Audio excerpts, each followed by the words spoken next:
And the 2025 CrossFit Games are underway as we are getting set for run, row, run, and looks more like sprint, row, sprint. Jeff Adler right off the back. Now what's important there's a couple of tight turns right at the very beginning, 60 athletes right at the start. It's good for you to maybe like get out ahead just to get some clear air. Yeah, there's no doubt about the fact that Jeff had thought about this opportunity early, Ricky coming in right on his tail. These athletes identify from not only their own training paces, but also the history within competing against each other, where they want to settle to start a race like this. But Chase, you nailed it. It's tight positions. You want to get yourself in a position for success early so that then you can just stick to what you plan to stick to throughout the race. Jeff Adler. Tia, did I just see Tia Toomey right at the front of the pack? You know you did. Yeah, of course you did. She's right there at the front with the guys. That's why we know her and we love her, right? She's right there. Who is she behind? Jeff Adler and Ricky Garrard. It's impressive. almost like you guys set this up so well for athletes to look for.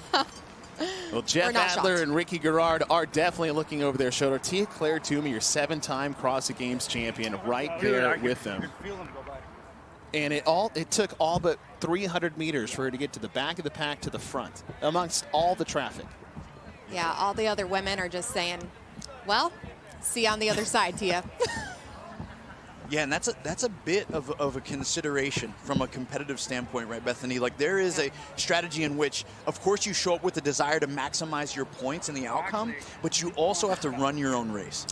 That is the #1 rule in life, know thyself. So with this, it's easy to get caught up in the race, but you don't want to burn out in the first 4 miles. And that's a very good point, because we have a long way to go. We're just 2 minutes into event #1, and the speed at which these athletes came out, obviously they're not going to keep that pace right from the beginning. But Adrian, how do you keep calm with the chaos first event of the CrossFit Games, all the buildup, your entire year has led up to this single moment, and all of a sudden everybody just starts sprinting right from the start? Well, I'll tell you right now, if you're a youngster in the field, more so meaning a lesser experienced athlete, you can easily get drawn out of a tempo or pace that you plan to establish, because these vets will pull you right out of that. So the reason part of this recipe for success is discipline early and desire late is because you really have to go into this test with that mindset in order to give yourself a chance to succeed late. Yeah, I feel like a lot of the veterans are like, normal stuff here. Yeah. Everyone's sprinting. Go, Junior. Yeah, you got it. Get out there. But I think a lot of the veterans are thinking, okay, I want to stay with the pack, but I don't want to get caught up in the race. And so got to find that middle ground of not getting too far behind, but staying right there with the pack. I mean, you guys have been competing for a very long time. Event 1 traditionally has been a little bit longer. It could be a bike. We've seen runs, we've seen swims, we've seen the crit race and everything like that. But looking at this landscape here, we're running along the Hudson River. It's 50 to 60 degrees. Could you have picked a better location to have an event? It's amazing. So beautiful. I was actually commenting on that before we started, and just running near the water right there with that brisk, cool air, you know you're going to get some good times. Jeff Adler, Ricky Garrard, Roman Krennikov. 3 athletes that all have stood on the podium. Jeff has stood on top of the podium. Roman's finished 2nd. Ricky's finished 3rd. Leading the charge here. Tia Toomey has fallen off the pace a little bit from these top men. We got a pack of 4. As we're just 4 minutes in. Now, we mentioned earlier, there's a 2-mile run loop. So they'll be doing this loop 3 times. In a longer run setting, what do you guys prefer? Do you prefer an out and back, a loop, just a quick 4-miler? What's the benefit or downside here of having these loops? You know, to me, especially as we watch the leading pack, of course, I think it's a huge advantage to running loops. And I think it's because it gives you that opportunity to see where other competitors are, and also be able to throttle up or throttle down appropriately. We think about the CrossFit Games, and you're thinking about your durability through a series of tests, not just this one event. If this lead pack gets an opportunity to see, oh, the next group is 10 seconds back, 15 seconds back, they can throttle down and be able to gamify essentially the efforts that they're putting into this. Yeah, I'm going to have to agree. You're going to see most of those athletes look down at their watch to see their paces.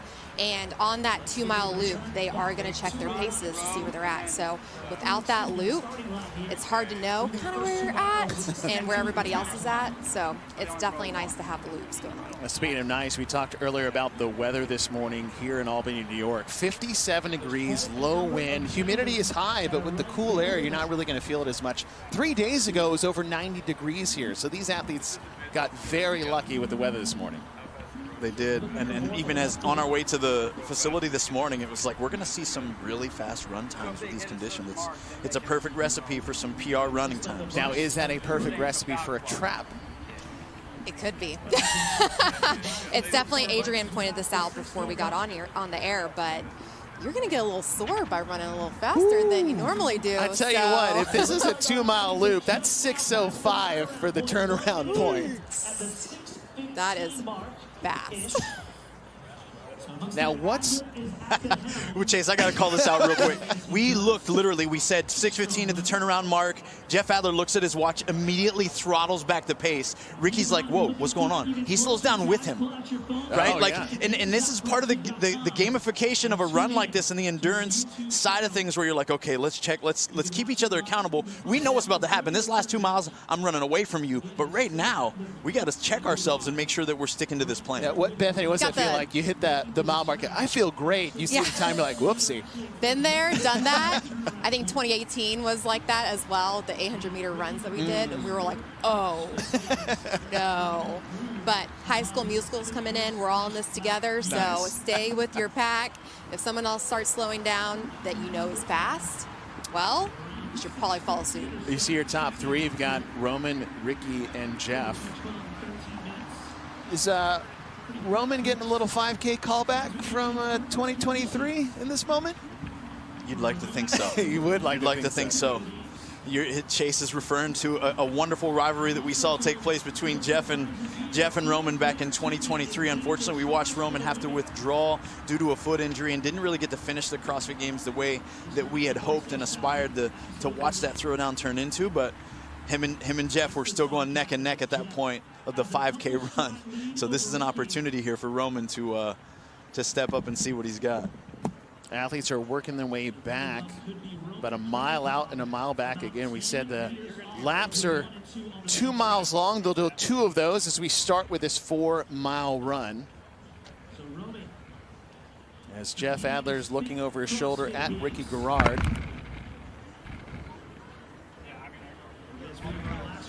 Another interesting talking point for this specific event is that we've known this for a really long time.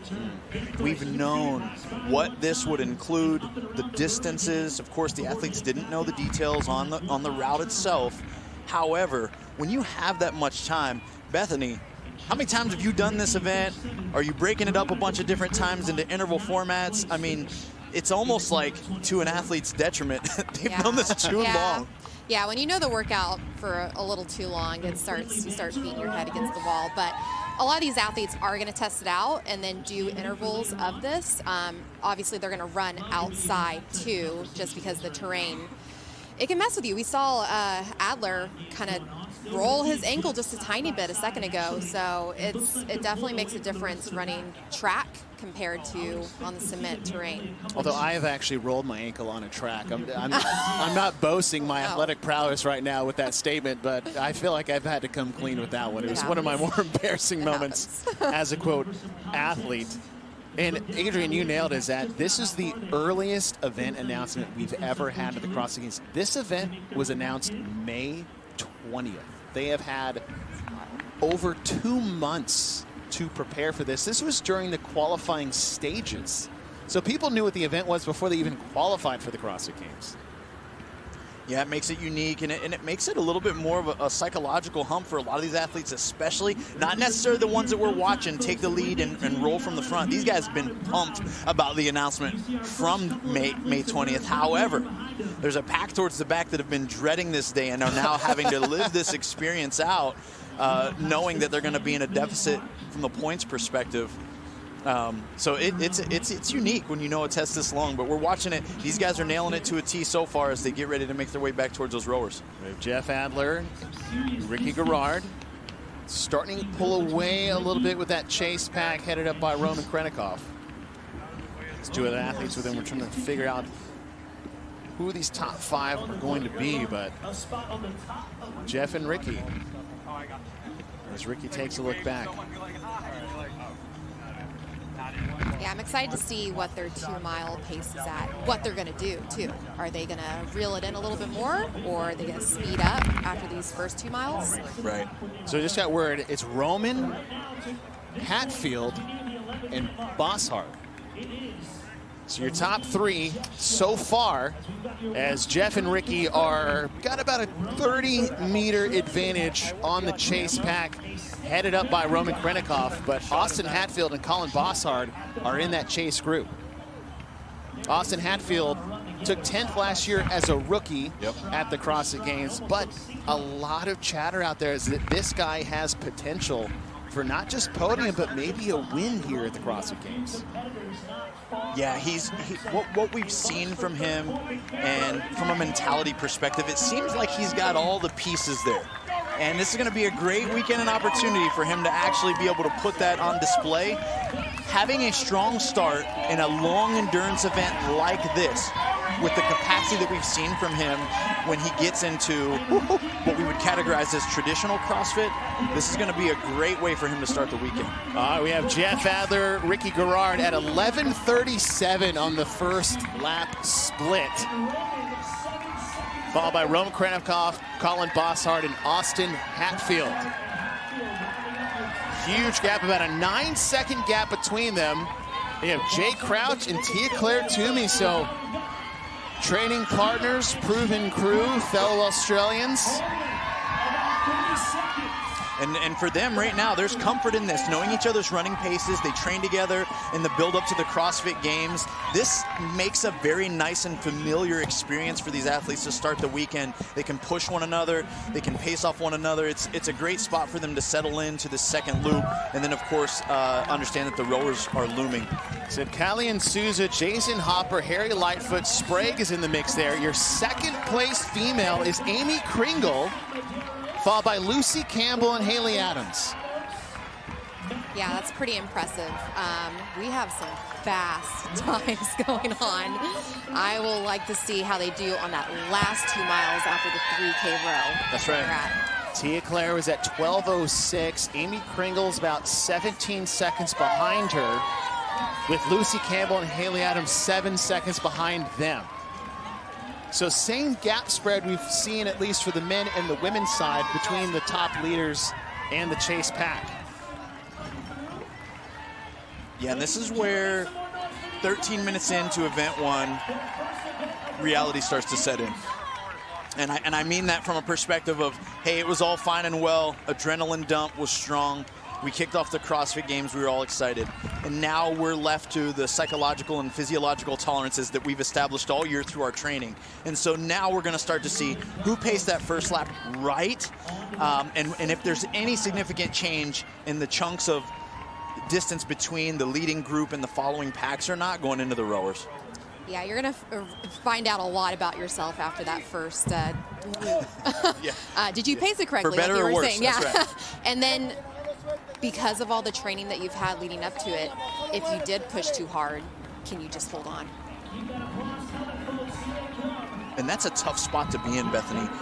When you have that reality hit you emotionally, that I overshot the coverage here, right? Like, I put myself in a tough situation, and I've still got another 45 minutes left of this test. How do you reconcile that type of feeling? How do you fight back from that? You got to go back to all those really, really hard training days and weeks and months that you've had. because you know a lot of these athletes have pushed to that point where they're just like, I'm done. I am done. And you kind of have to just rely on training at that point and kind of be nice to yourself. Can you say some kind things to yourself even when it sucks really, really bad? I think that your headspace is going to be the most important thing as you're fighting through some really hard times on the run. Approach past the 15-minute mark as we are on our second 2-mile lap to kick off this 4-mile run. And they will make their way to those Echo rowers back at Jenny's Landing.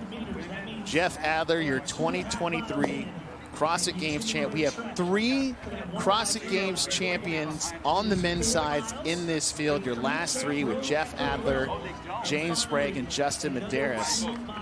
Couple that with 3 other men that have stood on top of the podium, with another 3 or 4 that have podium potential. This is one of the most stacked fields we have ever had for the men in the history of the CrossFit Games. Yeah, I have to say, for all the viewers out there tuning in, we are extremely fortunate and blessed to be here to cover this heat. I mean, this whole entire weekend is going to be amazing. However, we've never seen a field of men stacked quite like this. And it literally, we say this in many different instances, but it could be anyone's gold medal at the end of this 3-day competition. Now, we've seen Jeff Adler leading right from the start with Ricky Garrard in his back pocket the whole way. I don't know if that's more of Jeff dictating the pace or Ricky just saying, I'm just going to stay with you, but you're going to do all the pace work. Ricky is notorious for baiting a leader into the position where they feel like they have complete control. And then he just hits you with this final surge within the last 300 meters of an event, depending on how long it is. And he's got the capacity to do that. Not all athletes can play this game, but when you have that aerobic fitness in your back pocket, and then you know you've got the power to have that final stride and kick in any given time of a race, it's going to make Ricky an extremely high-level threat to Jeff throughout this entire thing. That is 101 of being an athlete right there. It's impressive what he can do when it's go time, game time. So I'm excited to see the end of this, even though we're right at the beginning. Still a long ways to go. And Chase, you brought up Justin Medeiros, and we know that in the years past, there's almost been a shift in mentality for him coming into this year, where he's openly and publicly stated, like, I'm kind of letting go of my expectations. I'm having fun competing. And the reason I bring him up is because running was always one of those things that when he has a good running year, his fitness shows here in even the arena at a different level. So I'm interested to see how this plays out for him in event 1. And we saw what he did in the hills of Aromas, California. Now, they didn't have much water out in Aromas, but they do have some here out on the course. And more on that, let's go down to Mike Arsenault. Yeah, these athletes need to fuel with a long event like event number 1, 6 miles of running, 3 kilometers of rowing that will be coming up very shortly. So we have a couple tables set up here with a selection of drinks. We have one athlete is going to take down some baby food as we move throughout this event. But Bethany, I'm curious, you're a great resource to have as an active professional CrossFit athlete. What would your strategy be? What would you be consuming during event 1 to keep yourself fueled so your performance level stays high throughout the duration of this event? Yeah, I think you have to know yourself. Do you have a sensitive stomach? Do you have an easygoing stomach? And then that's going to decide what you use as far as carbs go. But for me, it's easy digesting carbs, quick, easy carbs that you can just use that you know work for you too. And so that's going to be different per athlete and what works.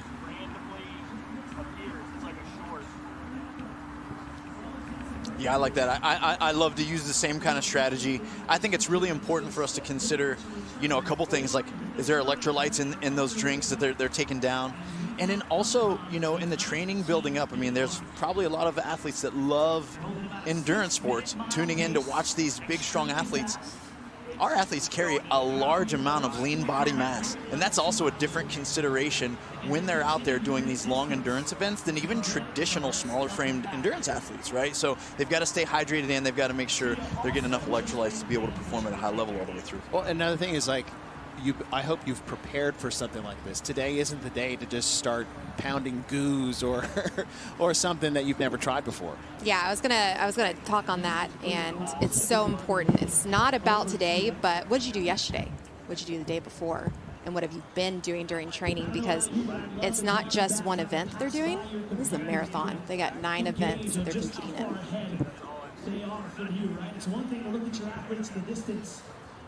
Now we are approaching the 20-minute mark, closing out the second 2-mile loop. And this is what is looming at Jennings Landing. It is the Rogue Echo Rower. And is built for anyone looking for a reliable, smooth ride, whether you're just getting started or chasing your next PR.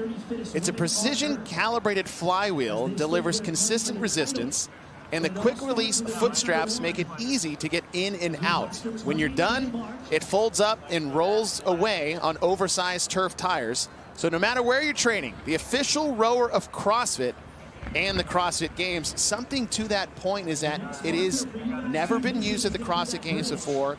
It's a very recent thing that has been created by Rogue. Have either one of you guys tried the Echo Rower itself?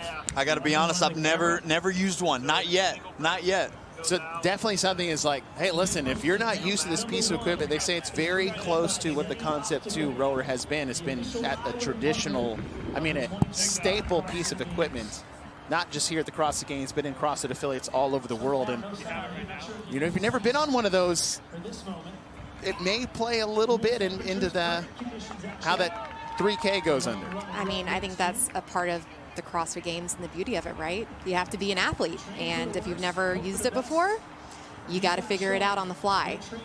Personally, I've never used it either, so I would be very intrigued by the rower and how it works. Ricky Garrard and Jeff Adler still in the lead. The chase pack had Roman Krenikoff, Austin Hatfield, and Colin Bossard, but it looks like Roman has separated himself from that chase pack as Jeff Adler basically wearing Ricky Garrard for a backpack this entire 4-mile run. And now the discussion is, hey man, what are you gonna row? How hard are we really getting after it here? We know what Roman's gonna row, and that's fast. Regardless of what everyone else is gonna choose to do on that rower, Roman Krenikoff has been built for things like bike ergs and rowing. So listen, you don't row a 2:48 1K and just accidentally. Right. And even your slow is fast. So at that point, when you sit down for a 3K in the middle of 6 miles of running, you're going to pose a threat to a few men who are only 4 to 5 seconds ahead of you. Now, the question we had earlier is that there's a six miles of running. It's the third longest distance of running we've had on the individual side of the CrossFit Games, but we have this 3K row. When the race is this tight, Roman Krenikoff's already catching up to Jeff and Ricky. How much is this row going to matter when we're talking about maybe getting a win here at the CrossFit Games versus just having a successful run in the first event? For me, I don't think it matters too much. You're not going to make up a ton of ground on the 3K row. We might see Roman get off first, but that 2-mile run is where the money is made. So that's going to be the most important part. You want to stay up. The good thing is they can all see each other's monitors, and they can kind of look over if they want to take a little sneak peek and see where everyone's at. But it's not going to matter as much as that 2-mile run at the end. Yeah, I agree. I think when we watch these athletes settle into the row, and any CrossFitter watching this is going to understand this. The juice is not always worth the squeeze, folks, when you sit down on the rower and you're going 5 seconds faster of a 500-meter split than someone sitting beside you because of all the more time that it provides as an advantage when you exit the rower. One pause, one miscue on your run, just slightly too fast on the rower, and you're going to drop off that pace, and we're just getting way more time on these running efforts. Your top 3 athletes coming into the rowing transition area. And it's first come, first serve. However, the men, Ricky just had a misstep there. My goodness. Now, another thing is that the rowers were preset for all athletes, meaning the damper was at a 5 and the foot pad holes were at a 3. Ricky didn't change anything on the foot pad. Obviously, for a 3K row, Bethany, how much does it matter to have that set up for what you're comfortable with? I think for me, it's not going to matter as much as what you think. You can kind of adjust as you go. We saw Ricky, as he started rowing, kind of adjust that damper up a little bit. But I think the most important thing is it's a veteran move. Just get on the rower and start rowing. Speaking of veterans, Tia-Claire Toomey is the first woman in. She's 4th overall. Kalian Souza looks like he's 4th for the men, followed by Colin Bossard. So Tia-Claire Toomey on the rower here right at the 25-minute mark. James Sprague. Looks like Chris Ibarra and Jason Hopper are for the men. So Tia, we've said this before, alone on the course right now for the women.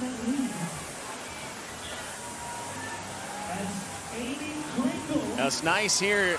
I was saying, as Amy Kringle comes in, what's nice here for the women is they get to face the Hudson River, where the men get to face the crowd. But wearing the rocking sunglasses, how about Zenny? A lot of athletes wearing these sunglasses out on the course. These are from our new eyewear partner, Zenny Optical. Makes performance eyewear that is lightweight, impact resistant, and built to stay put. Even allows through sprints, rows, and all the sweat that comes with it. Zenny offers a ton of customizable options. So whether you're on the competition floor or out for a weekend run, they've got something that fits your style and your face. Use the code CrossFit for 10% off.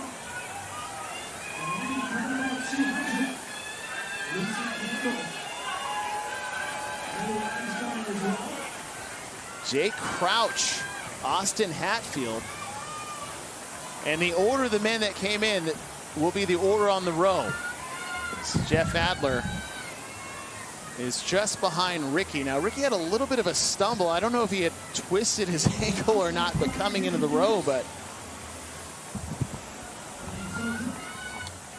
see the women just on the right side of your screen. It is Tia-Claire Toomey, Amy Kringle, Lucy Campbell, followed by Haley Adams. As it looks like Maddie Sturt, that's Ariel Lowen just getting the rower.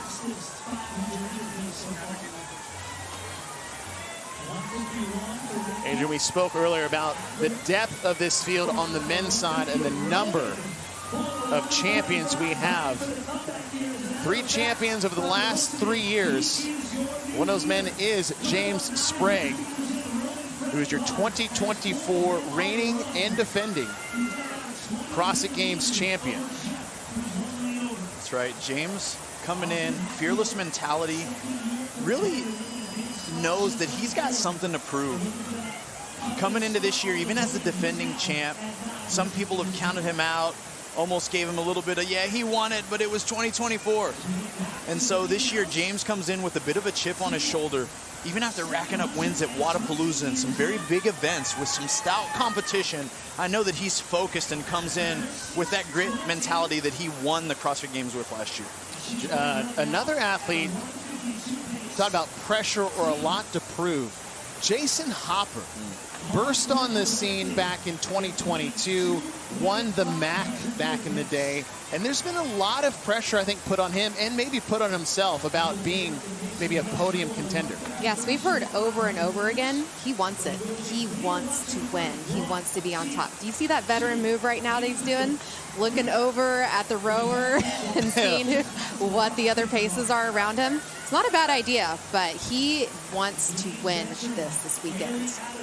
Harry Lightfoot just to his left, working on his 3K row. These men are approaching around the 1,300 meter mark. Haley Adams, he's just eyeballs everywhere. Everyone's seeing, hey, what's the row pace? Where are we all just going to sit at this row pace?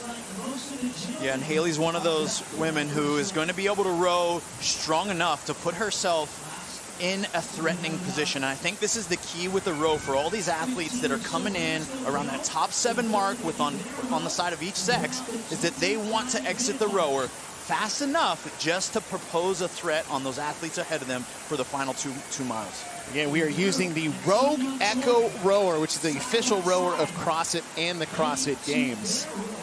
As Lucy Campbell back at the CrossFit Games for the first time since 2022. And the reason is that wrist injury that took her 2 years to recover from.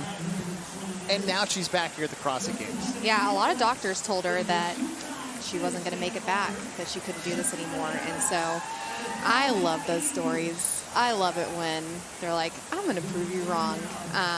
And do you see what she's doing right now?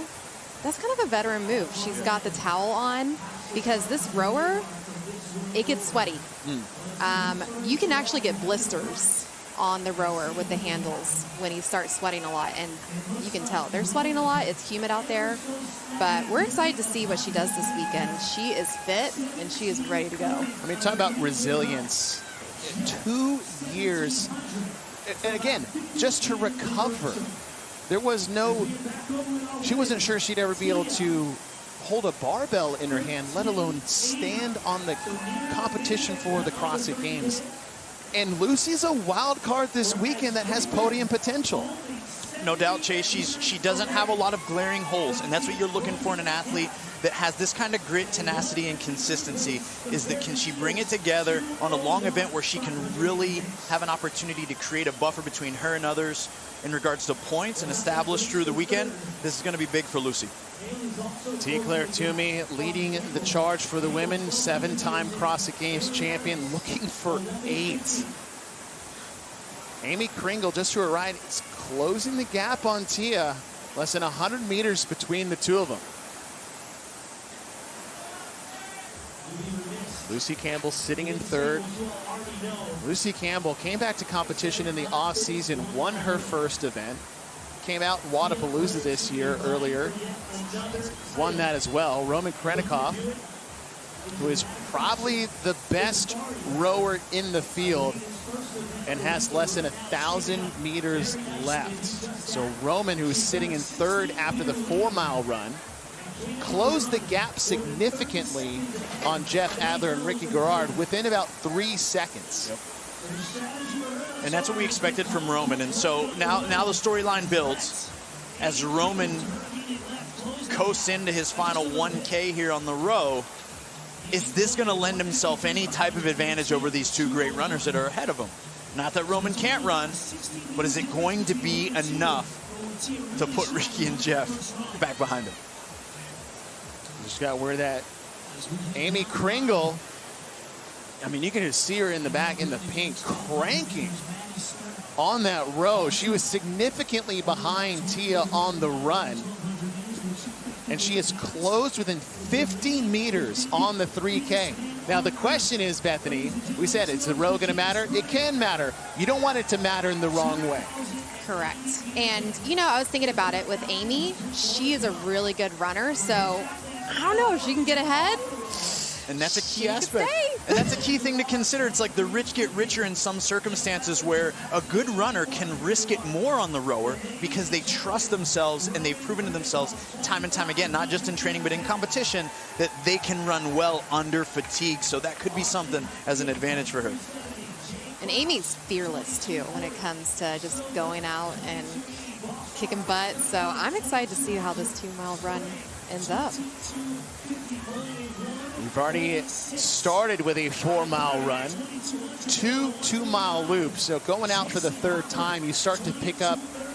For you guys, you go out there, it's like, I now get an idea of the elevation changes, maybe the turn, that puddle of water on the left at that stop sign. Are you using those markers out there to help pace you out on the competition field? Oh, absolutely. You're going to be much more familiar. Even as they came back into that second loop of the first block with the 4 miles, you can see a different composure, a relaxation from the athletes. Now, as we get ready to exit the rowers, though, it's the consideration of this hill that they've got to climb, and they got to get ready to see where the rest of the competition is as well. See some athletes looking left and right, but that poker face and maybe wearing the sunglasses so you can't really see what I'm looking at. Enter to win one of 10 pairs of eyewear from Zenni Optical. Customize your style and get the frames that you need. Jeff Adler on the right side of your screen, your 2023 CrossFit Games champ. Roman Krennikov took second that year. Was wearing the leader jersey when he broke his foot on the third to last event on Sunday. And Roman Krenikov's hand in the air with 50 meters left to go. As he looks to be the first athlete off the rower. And Adrian, you said, look, it goes uphill right away. You take the turn over the berm, but you get to look down and see where everybody is at first.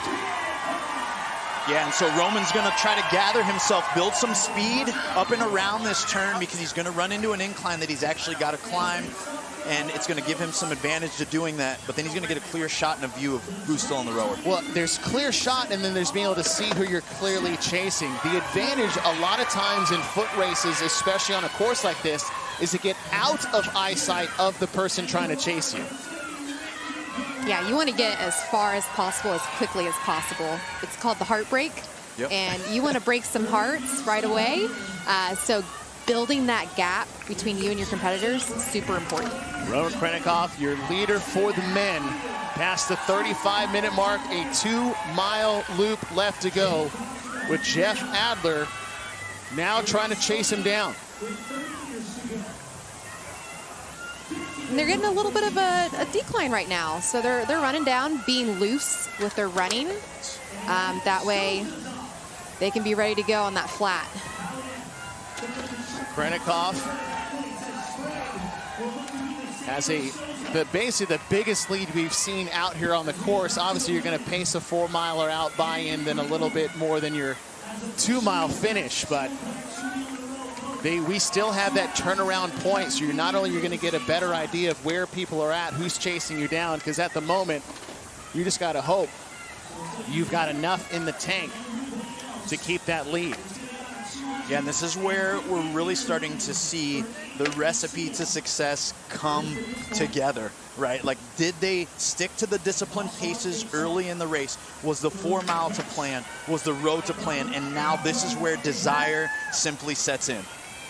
Roman Krenikov, far right side of your screen, about a 30-meter gap between him and Jeff Adler.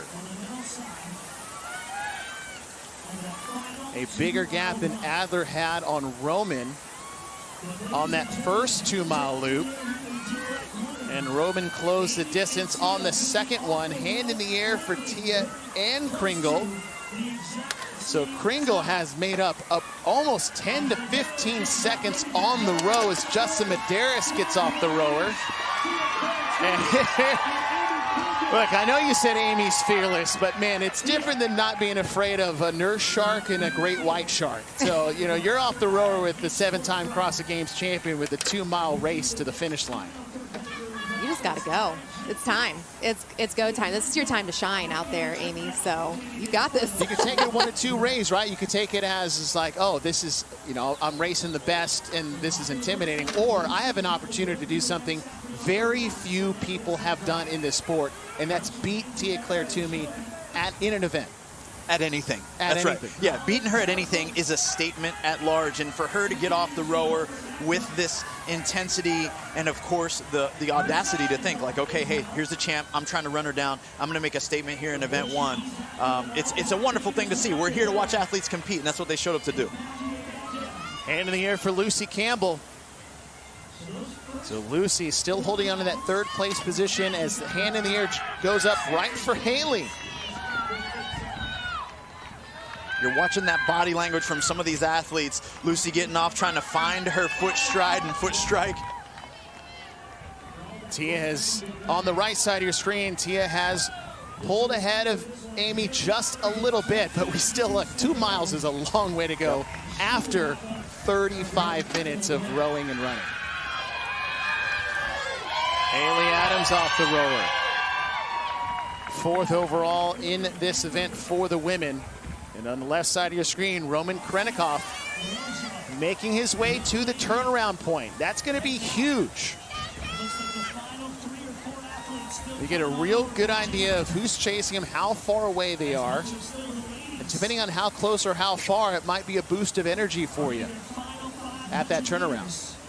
Absolutely, and this goes back to that heartbreak that Bethany alluded to earlier. That distance between you and the person ahead of you, if you get an opportunity to get around that loop just ahead enough to prove that, hey, I'm out of your distance. You'll have an opportunity then to be in complete control of the race outcome.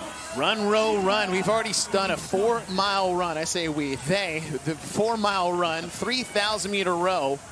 And they're working on their final 2-mile run. Roman Krennikov leading the charge as he's getting close to that halfway turnaround point. Right side of your screen, Danielle Brandon, Maddie Sturt with hands in the air for their 3K row.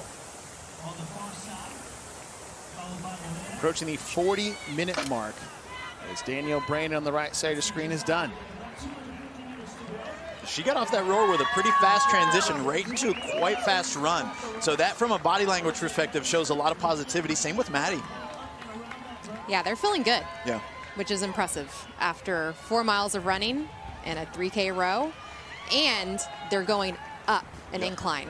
So it's impressive that they're just getting after it like that. Right side of your screen, your overall leader for the women, Tia-Claire Toomey. Looks like she's extending the lead on Amy Kringle. And that's one of the things with Tia is, of course, self-awareness at an extremely high level. All these years of competing, her chasing number 8 this weekend. But right when she started to run, it was the stride cadence that I noticed that stood out between her and Amy. Tia being a little bit shorter with her stride, but more frequently getting her feet back to the ground, and Amy trying to elongate her stride. Now it seems to be paying off really well for Tia in this back stretch. Left side of your screen, Roman Krennikov trying to hold off Jeff Adler. Alexis Raptis with 40 meters to go. As we are at the turnaround point. So Roman's going to get a good idea who's chasing how close, and Jeff Adler has closed the gap significantly. Oh, there we go. And we saw this in 2023. Roman looking for a little redemption from the 5K against Jeff Adler. 1 mile back through that finish line.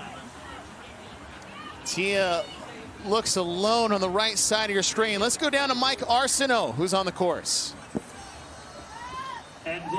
Thanks, Chase. Yeah, we're seeing a great race on the men's side, but the women's side is a little bit more competitive than we may have originally thought, with Tia neck and neck there with Amy Kringle. Bethany, question for you. As someone who's competed against Tia, what is the mindset when you're up against a 7-time champion, a woman who appears to have no holes in her game? So mentally, what are these other female athletes going through as they approach competing on the same floor in the same event with an athlete like Tia? I think it depends on the athlete. If you're a little bit more on the rookie side, I think, you know, sometimes you have to go for it. I think that's exactly what Amy did in this situation. She went for it on the rower. But a lot of the veterans, they know how impressive it is, and so do the rookies. And you want to be as competitive as possible. Everyone wants to get on the podium. But at the same time, like I said at the beginning, know thyself and where you're at. I would say 50 meters into the row. Start to see the leaders, or at least top athletes, pacing each other. Tia's passed her first male athlete off the rower. Not often we have the men and women doing the exact same workout. Oftentimes we'll see that in event 1. I love that, though. I love it when we do the same exact thing, because you can just see, not that I'm all about pro women, but it's really cool to see where the women stack up against the men with the exact same workout. One thing the CrossFit Games does so well is just that balance between both across the field. And I think it's one of the most balanced sporting events we do have in the space. Roman Krennikov, left side of your screen. Jeff Adler trying to chase him down. Now, what might be interesting is that this double back course is not a lot of room. I'm curious what that last straightaway is going to look like traffic-wise, with people coming off the rower and 2 athletes barreling down to the finish line. Oh, yeah. Yeah, I mean, we can even start to get a depiction of that right now as we start to see athletes passing by side. There's not a ton of room on that sidewalk. And if Adler's not careful and cautious enough to have that awareness in the final stretch and what that'll look like, he's going to have to make his push earlier than he might anticipate if he plans on passing Roman. Looks like Roman has So Tia now at the turn, 1 mile to go. stretched that lead just a little bit since that halfway point. Amy really recovered some ground there. Tia had about a 30-second lead to the But row. Jeff Adler, I mean, talk about a guy that has transformed since he first came on the scene. You can tell me back in 2018, 2019, Jeff Adler would be one of the best runners in the sport. Yeah, and a lot of that is, of course, his coach and partner, Carol Lambre, and then also working and partnering with Chris Henshaw through his years and his development of his running as a skill and also the development of his aerobic capacity.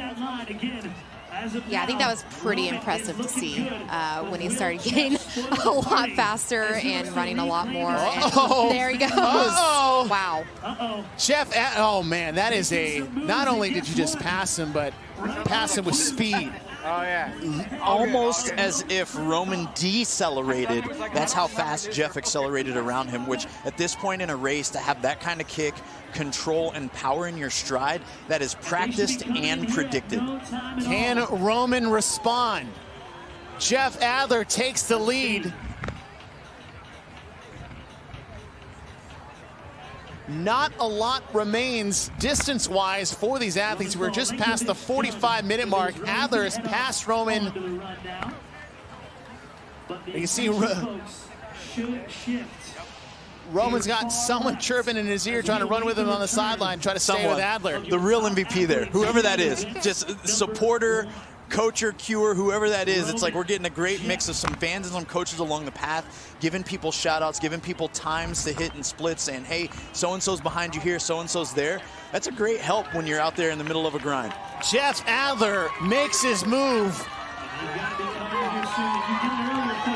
and leading the charge. Roman Krennikov does not have enough room.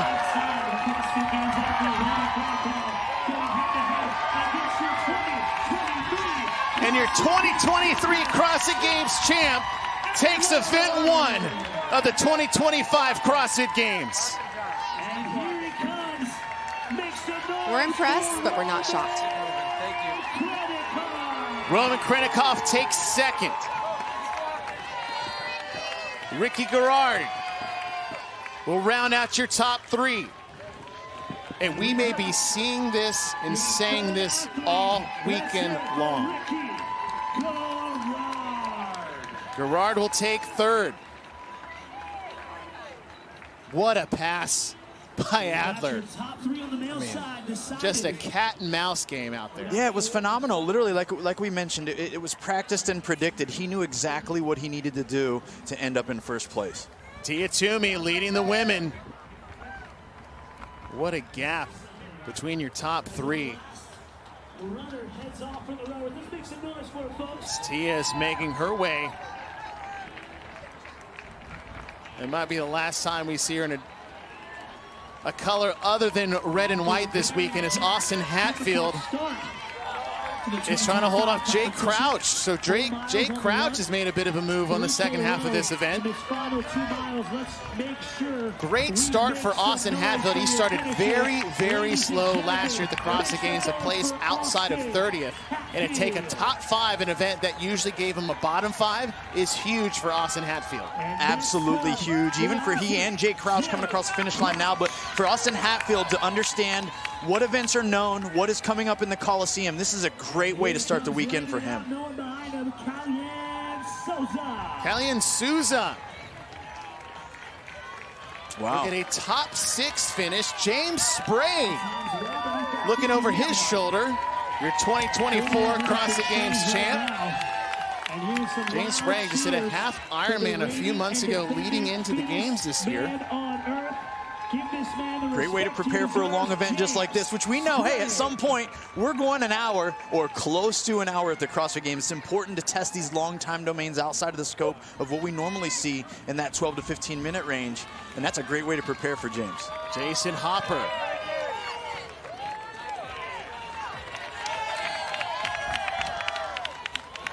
Should be good enough for 8th. Good start for Jason Hopper. Jason Hopper, I feel like, is one of those that rides the momentum wave based off his performance on the weekend, so not a bad start for Hopper. Yeah, I agree. I think through the ups and downs of the weekend, and this is something that high-level competitors can control very well, but Hopper tends to ride that high if it can be established, and this should get him off on a good foot, too. Chris Ibarra will take 9th. Good start for Chris Ibarra. Harry Lightfoot Down the way. makes his way to the finish line. And there you see Tia Toomey. A long one. Here's some cheers. Huge gap between her and Amy Kringle. Crazy. Harry Lightfoot will finish. Tia Claire Toomey, her 10th year at the CrossFit Games, has won a third of the events as she's entered and add another one to the list. Your 7-time CrossFit Games champion on the path to 8 takes event number 1.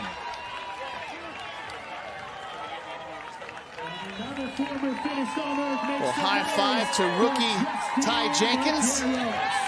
Which, what a way to start. Good start for Justin Medeiros, your 2021 and 2022 Games champ. Amy Kringle will take 2nd. Great start for Kringle this weekend. Yeah, we're going to be talking about Amy Kringle throughout the weekend. I have a strong feeling of that. She's here to compete, and she's showing it right there to start this event 1.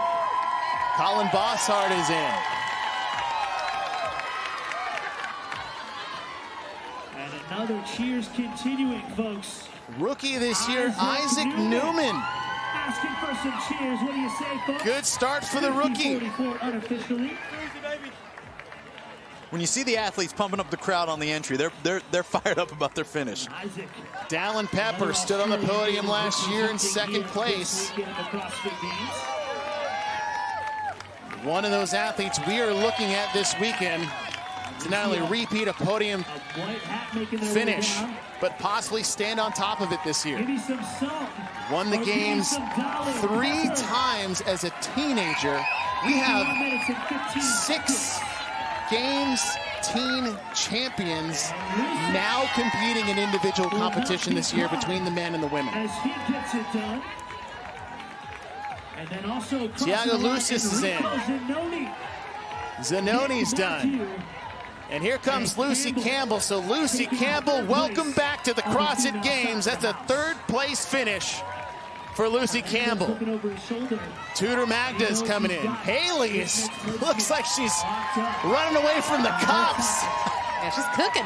There's nobody behind you. You don't have to do that. Yeah, pump your brakes, right? And if you're a coach or a fan, if you know you're saying, hey, let off the gas a little, these contractions can cost you throughout the course of the weekend. We got a lot of work left to do.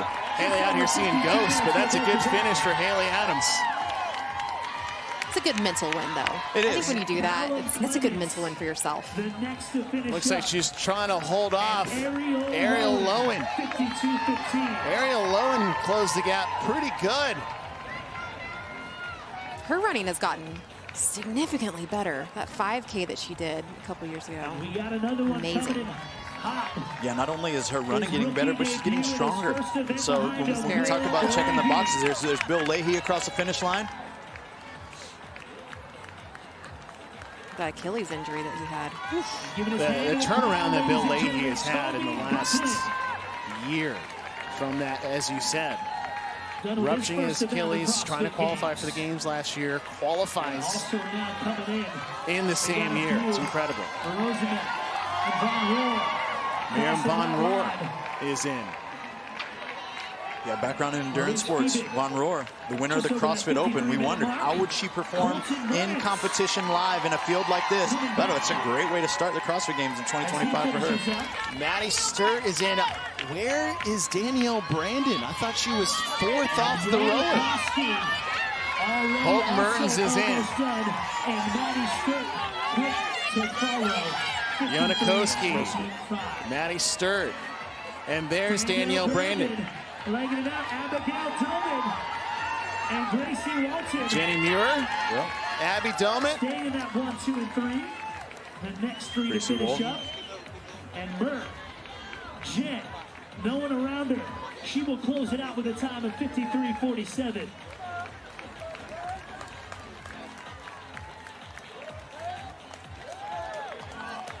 Peter Ellis. Back-to-back CrossFit Games trips Coming in, folks. Who do for we the man got? out of Australia. Here he is. Make some noise for Peter Ellis. Yeah, we talk about the psychological and physiological adaptations that are taking place out here, even when you compete, not just when you train. But Bethany, it's like when you're bringing in the tail end of a race like this, you're not necessarily as pumped as everyone else that finished ahead of you, so you're more tired and you're a little bit emotionally beat up. How do you balance that as now your efforts and attitude have to be on almost to event two? Yeah, you just gotta, it's the next one, next workout mentality. You can't worry about what just happened, but you just got to move on to the next one. Lydia Fish just crossed the finish line, so that's a top 10 finish for the rookie. That's great. We are approaching the 55-minute mark. Now the team competition will be coming up after this, doing basically the same exact thing, but it's the collective total time of the athletes. There's not going to be a time cap to stop the individual, so everybody reluctantly is going to have to finish this race on the individual side. That's right. It'll be the Wild West out there. Addie Canio's in.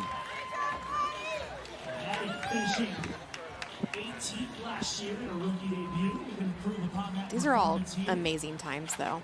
Like, it's incredible what they're doing out there. That's a great point. I was like, listen, guys, as soon as you guys watch it at home, go hit the run, let us know. But it seemed like forever ago, but Jeff Adler made that huge pass on Roman Karenikov, taking the event. He's down with Mike Arsenault. Well, Jeff, just working through a little leg fatigue there on event number 1, 100 points, tremendous performance. Your running ability is without question, but your tactical ability on running events is very impressive. So can you take me through each piece of that? What was the strategy on the first run, the row, and then the second run to enable you to have that finishing kick to take down Roman at the end? I mean, on the first 4 miles, my goal was just to lead the pack and see what the pace was. And then if I could slow down, I would. If I couldn't, then I would just keep the pace. And the boys held up more than I thought, which gave us a really great race. When I saw Roman was only 10 seconds behind, I knew he would catch up on the row and pass. But I was okay with that, knowing that I can run pretty quick. But I almost threw the towel in on the turn of the second mile. But I mean, gotta go for the 100 points and get as much as I can now, because I'm gonna lose some in the weekend somewhere, so might as well make the most of it. Well, how do you flip that switch mentally? Because it would be easy to not put the hammer down. You just get 5 less points, then the event win. So what is it about your inner drive that allows you to create that kick? I mean, I was thinking about later in the weekend, if there's a tie break, if there's something like that first place, that 100 points can be really valuable. So might as well take it if I can, and then maybe pull it back when I need to throughout the weekend. Well, great start to your 2025 CrossFit Games. Rest up. We'll see you for event number 2. Thank you. Something so important there, especially this weekend with the field that we have for the men, the programming that we have set for the entire weekend. Those 4 points could be vital come Sunday. Oh, every point. Every single point. And it was a complete shock to me, Chase, for him to say, I almost packed it in. Yeah. I almost threw in the towel. It did not look like that whatsoever. As he rounded that turn, that had to be the moment where it was like, okay, I'm going to stay close enough. And then when he made that choice to pass, it was clear as day what was about to happen. That's the beauty of these athletes, though. They make it look effortlessly, and it's just easy for them. But it's really hard. They're suffering inside. We go from one champ to another. Mike Arsenault's down with Tia Toomey. Well, Tia, great start on your march to potentially an 8th CrossFit Games title. Just saw you debriefing with Jeff Adler there a few minutes ago after the race. What kind of notes were you guys sharing? Well, I was just explaining to him at the end there that at the start, because I had such a horrible open finish, I was at the very, very back. So I shot out of the gate, and when we're coming down around the boom, down the little hill, I realized I'm actually at the front of the pack, with the boys, so I can actually calm down. And then Jeff was saying, yeah, I just remember previous years I've gone out so hot, and he's like, please do it, burn the boys out for the rest of the weekend, I don't care. So, we were just kind of laughing about how hot I went out at the start. Well, that continued throughout the entirety of the 4 miles. You were on the rower well before the rest of the female athletes, although Amy did close the gap on you on the row. Were you aware of that, and did that concern you at all, knowing that you had 2 more miles left to run? I mean, it's definitely something that I was aware of. Like, she made up, I think, like 300 meters on me.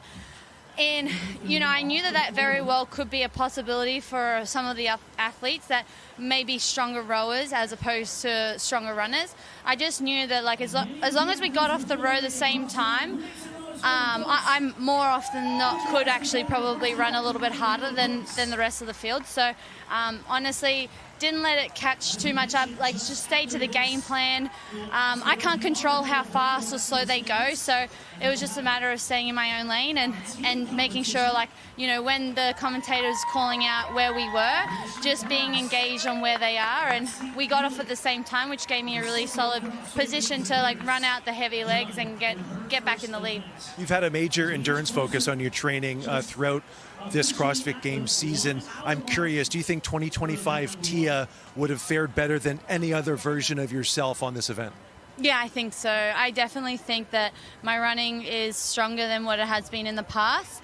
And that's just purely, like you said, I have been running a lot this year, and it's definitely been a nice change for the body.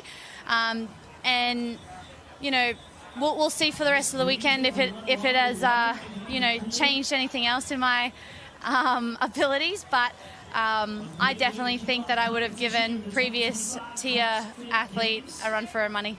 Well, it paid off with 100 points here in event number 1. Tia, congratulations. Thank you so much.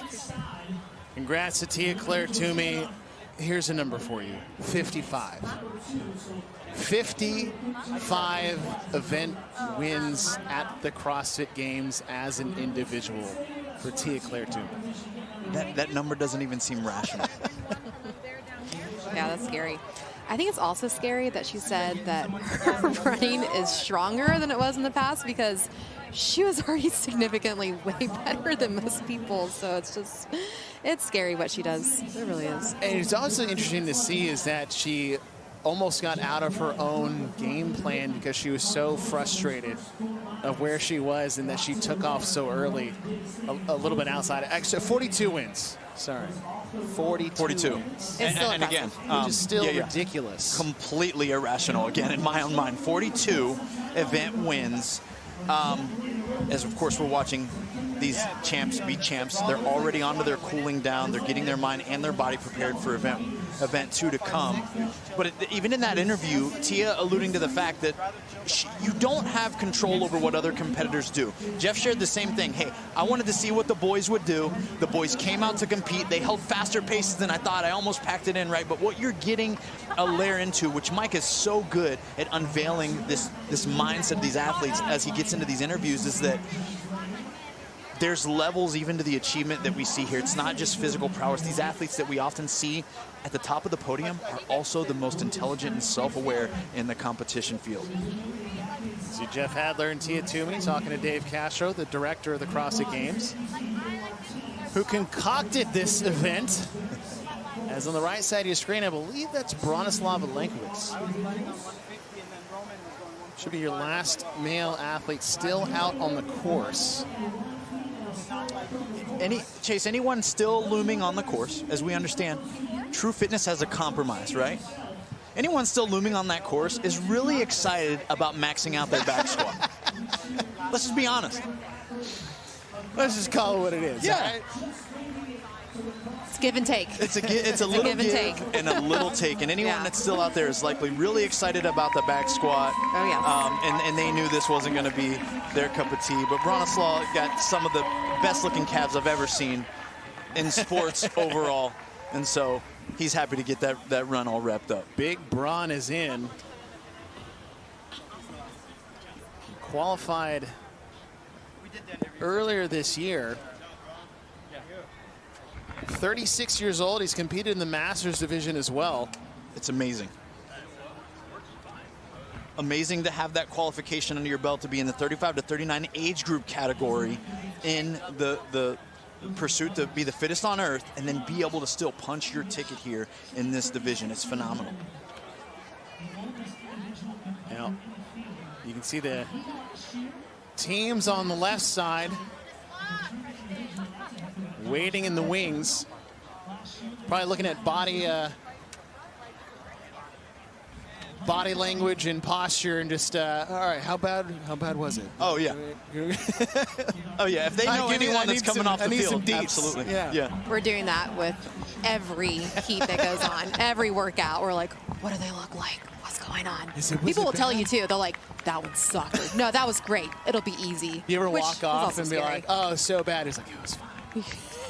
I was just fine. You can't always trust them when they say it's easy either. Yeah. Last athlete on the course.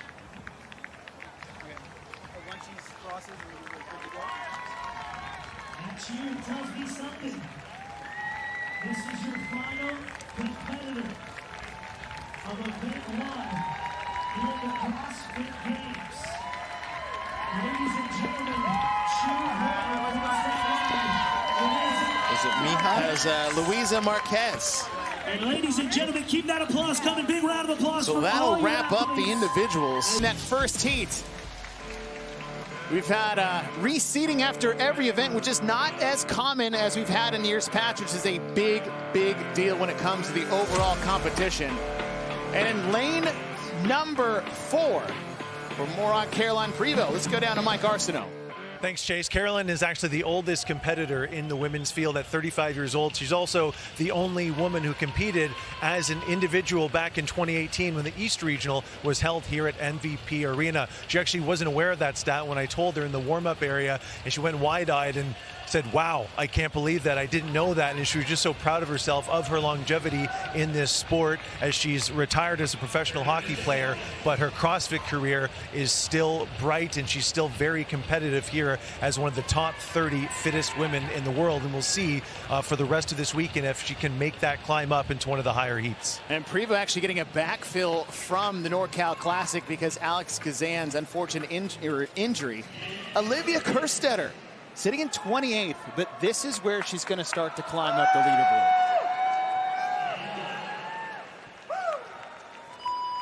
Individual event number 2, the first time we'll have action inside MVP Arena as we were at Jennings Crossing earlier this morning with event number 1. Now that has 6 total miles of running, a 3K row. We're starting this off with a 20 wall walk buy-in.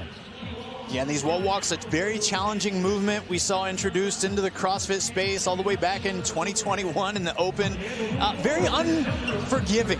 It is one of those movements that's often looked at as a scale. Hey, this could be a scale for handstand walking. No. This is a test all into itself as these athletes make their way from tape line to solidify one complete repetition.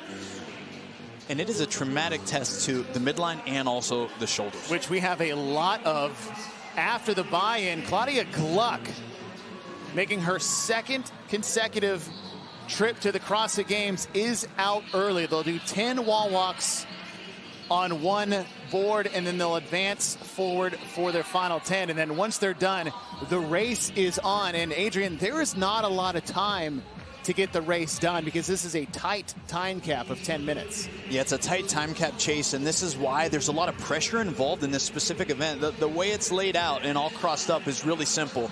It's, can you get out ahead and stay out ahead? There's not going to be a lot of room for athletes to make up ground if they have a significant deficit coming off of the wall. Now, all those things considered, that crossover double under could be a problem, and we're going to see that executed at a high level when it comes to skills. That is the announcement that opened up everyone's eyes. As you said, the double under crossover has returned for the first time since 2022.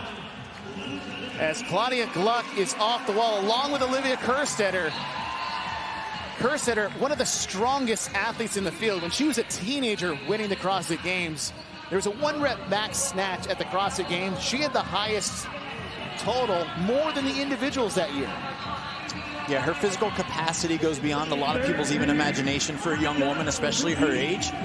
And it's really going to come down to her learning to seize the moment, and we're going to watch her continually climb the leaderboard this weekend if she can. Now the question for everyone, have you learned how to do double under crossovers since they debuted in 2022? And the answer is yes. Claudia Gluck on the left, Olivia Kerstetter on the right with Annika Greer in the green. Your top three. Gluck is done, and she will move to the rig for 30 toes to bar at the same time with Olivia Kerstetter. Athletes going unbroken on that first round. Really, really an amazing thing to see, watching the evolution of just a few years ago, that movement being a huge stopping point for almost everyone that tried. Annika Greer on the far left in the green. Her and Kerstetter had a very tough finish in event number one. Olivia Kerstetter on the right got 28th. Annika Greer got 27th. But that's really the worst event on paper, at least, going forward that we know so far. We do know there's a 1 rep max back squat, and both of these ladies will fare very well in that event tomorrow.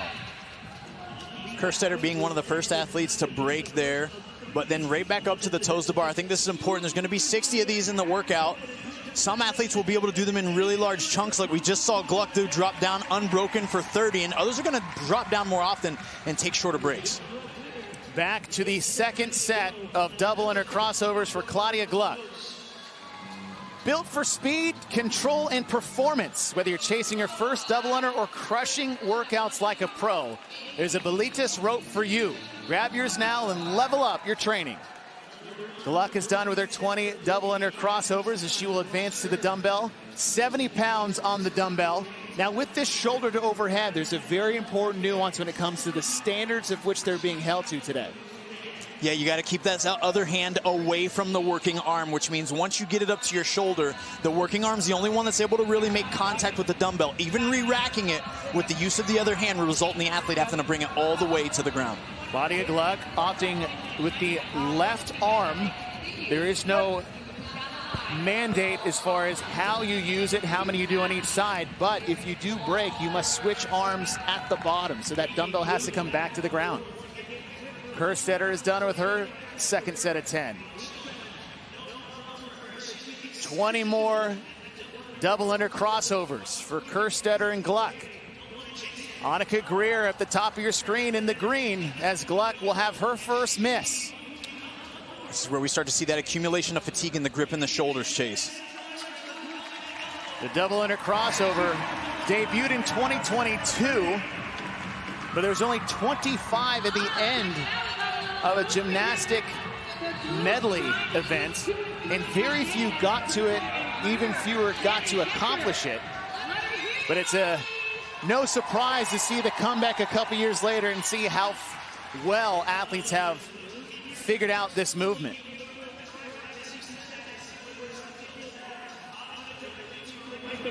On the second set of toes to bar, 30 reps.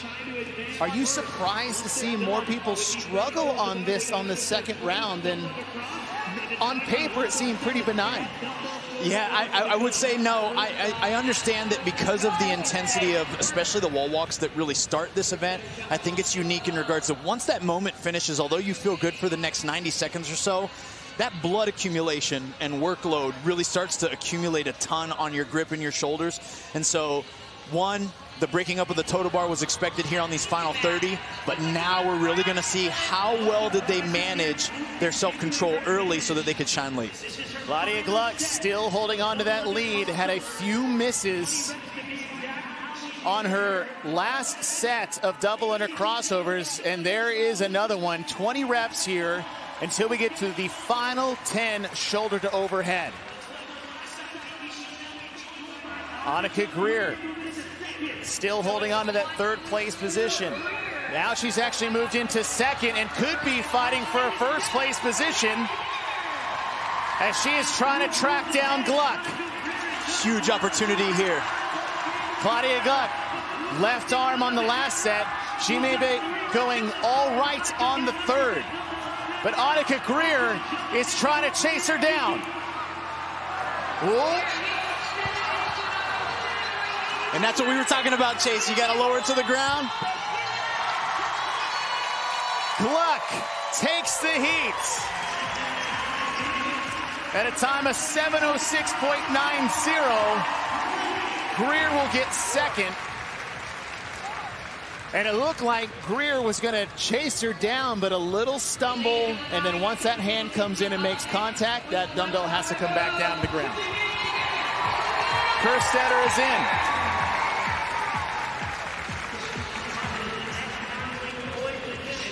Time cap on this event is a very tight 10 minutes. Lexi Neely, next athlete trying to finish. Lexi Neely in her second CrossFit Games, actually had a event win last year in push-pull 2.0. 2 minutes before we hit the 10-minute time cap. Time's in the upper left corner of your screen. Lexi Neely is in.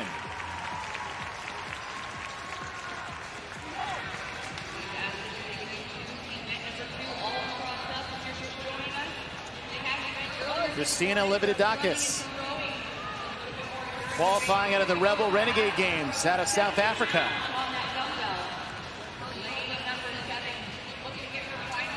And in the top three, this is what we didn't see, the managing of the pausing and the waiting and transitions. And that's some of the difference that really starts to accumulate, especially in an event with so many transitions like this. Christina, handful of reps left to go. Representing the country of Zimbabwe. Talk about the global reach of the CrossFit community. Of a few countries that are being represented for the first time here at this year's CrossFit Games. As we have just 1 minute left to go. Luisa Marquez gets her final rep. Luisa did a great job at saving that last rep there, stabilizing under the load. Carolyn Prevost, as Mike said earlier, the only athlete in this field on the individual side that actually competed in this arena back in the old regional days. As she will make the switch at the bottom. Again, you cannot switch at the top. If you're going to switch arms, that dumbbell has to come to the ground, which really makes you start to calculate, is it worth the switch? 15 seconds before the time cap. Mariana Mesa and Maria Camila Quintero trying to finish before we have that 10-minute time cap, and a lot of the speed you'll see these athletes will be dictated by some athletes in their tracks. Your lane assignments for heat number 2. Down in lane number 3, your Vision Fuels Victory athletes to watch, Brooke Wells making her 10th and final CrossFit Games appearance. 10th and final. We take that lightheartedly, Chase, in this space, because some athletes get ahead of themselves saying, hey, this could be my last, and then they surprise us. However, Brooke, a tenured athlete we've seen grow up in this sport, tremendous physical capacity, and what a bright light within our space through her years. Alexis Raptis got 14th in this morning's events of the Run, Row, Run, and it does very well when things get inverted. Alexis on the come up in our space, looking to really get onto that podium, and this could be a step in that direction today.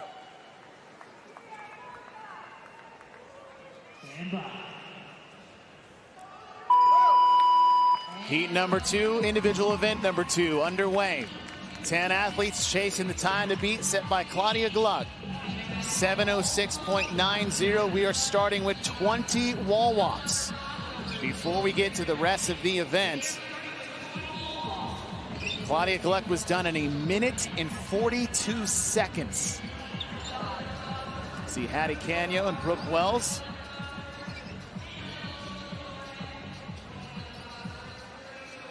Jen Muir and Lydia Fish. Saw those Nemo fish heads out in the stands a little bit earlier. Yeah. That is the Lydia Fish fan base as she makes her rookie debut here at the CrossFit Games.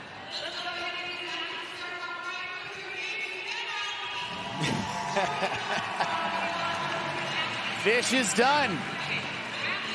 Athletes will do 10 at one wall, 10 at a second wall.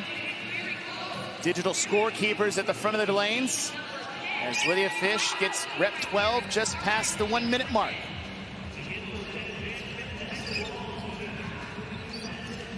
We saw this in the last heat. This is where a lot of that accumulation of fatigue begins. It's 20 consecutive wall walks is a long time under tension for the upper body, the triceps, the shoulders. And of course, these women are doing it with urgency. They want to get on to the rest of this chipper as quickly as they can.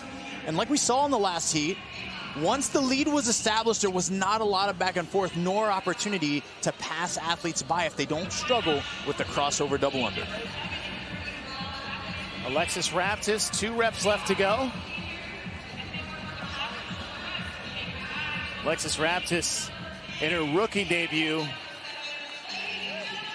made a name for herself when she took Echo Press, as she is first off the wall along with Lydia Fish. 10 shoulder overhead, 70 pounds on the dumbbell. You cannot use your other hand at any point in time from the floor to overhead. If you do, you have to put the dumbbell back down to the ground. You'll notice a few different preferences here. Some ladies more of a pronated palms forward grip like we see from Alexis, and Lydia holding more neutral so the dumbbell and the head of the dumbbell rests away from her body. It all depends on what works for you. Athletes now advance to the 20 double under crossovers, and Lydia Fish doesn't get a rep in before we hits her first miss. The same with Alexis Raptis. So any part of your screen is Syria Mahan. If you don't know that name, not only is she a rookie, but she won the in-affiliate semifinals this year, and probably one of the biggest question marks coming into this weekend. Where did you come from? Who are you? And how are you going to fare here on the floor at the CrossFit Games? That's right. It's a big difference, especially when we see someone we're unfamiliar with hit a home run in a test like the online semifinals against the world, and then they get to come here in person. We really get to see how they operate and how they compete head-to-head. Fish fans out there, the Nemo heads. There's a still close between Alexis Raptis, Lydia Fish. As we are past the 3:30 mark. Again, this is heat 2 of 3. In the previous heat, Claudia Gluck set the time to beat at 7:06.90. After the toes to the bar, Gluck was done at the 3:30 mark. So Gluck well ahead of the pace. 25 seconds ahead of Lydia Fish as Fish advances to her second set of double under cross unders. And we'll see how these double under cross unders go, because that first heat nailed those 20. There were 6 athletes who made through almost completely unbroken, and here in this second heat we've seen even the top 3 leaders mess up once, maybe even twice in that first set of 20. Lydia Fish on the far right side of your screen has a clean run as she will advance to the dumbbell. Left side of your screen in lane number 1 is Lucy McGonigal, teen champion, making her individual debut on the left side of your screen. Now Lydia Fish, this is one of those events when you look at how to be competitive in the sport, all the boxes must be checked if you want to be on the podium or you want to be a champion. Lydia Fish is very, very good, borderline elite at things like gymnastics and endurance. It's the weightlifting portion where she's going to take the hits. Yeah, and so that means, hey, in a unique combination of things in this circumstance where a 70-pound double is totally manageable for her, she's really got to go for it all. I mean, she's got to do the best she can to lead out front, which she is, and hold on so she can get the best placing as possible. Lydia Fish is done. Now, aside from her first set of double under crossovers, she has been near flawless. She was 25 seconds behind the pace set by Claudia Gluck. She has now closed that time to 15 seconds as Lucy McGonigal over in lane number 1 is keeping pace with Lydia Fish.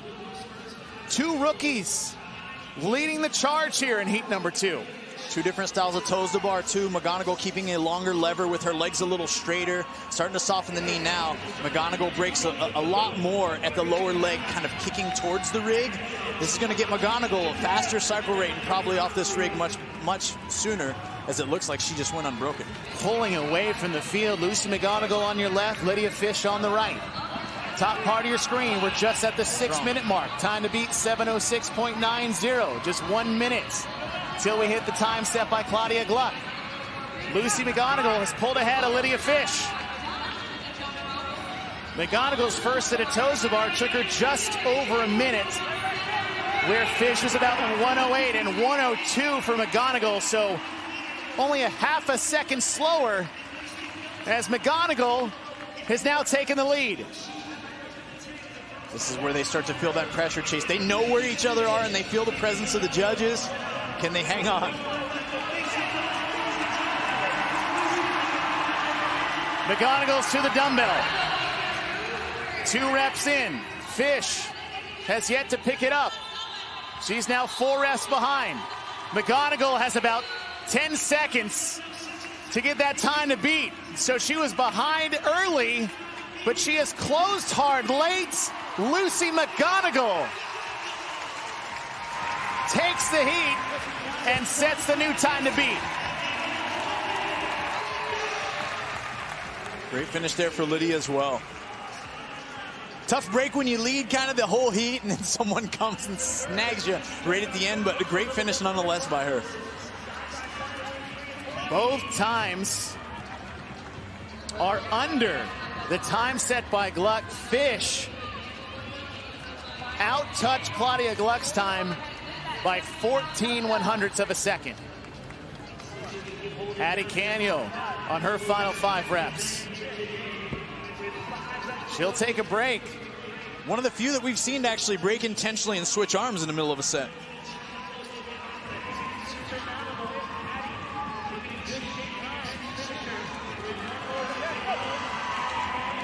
Canio is in right at the 8-minute mark. 2 minutes before we hit that 10-minute time cap.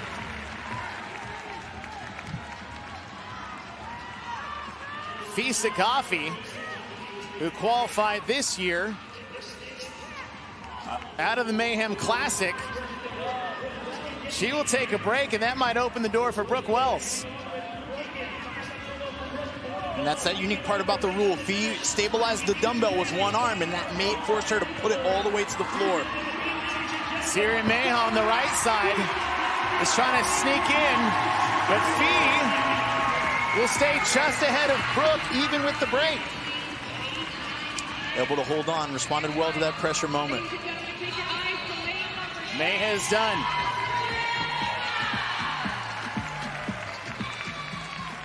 Cindy Mikulishin, who had to pull a rabbit out of a hat at the TFX Invitational on that final event just to get here. Sung Young Choi and Alexis Raptis, as Raptis seem to be struggling a bit with that dumbbell. And one thing to note too is that you see the dumbbell dropping. If it drops from overhead, not only will that not count, but you'll have to do the rep over again. And that's going to be very important when we see those tight races at the finish line in later heats. Yeah, absolutely. We knew how big it was going to be from a tight race perspective. As we got Choi across with 30 seconds left. But when we watch this final heat coming up, that's certainly going to be something, because it's going to be a matter of seconds for likely several athletes, and they're going to have to be mindful of that rule to uphold that. Last athlete on the competition floor, rookie Jen Muir, representing Scotland. Scotland being the new home of the Rogue Invitational. They'll be back this year for the 2nd time.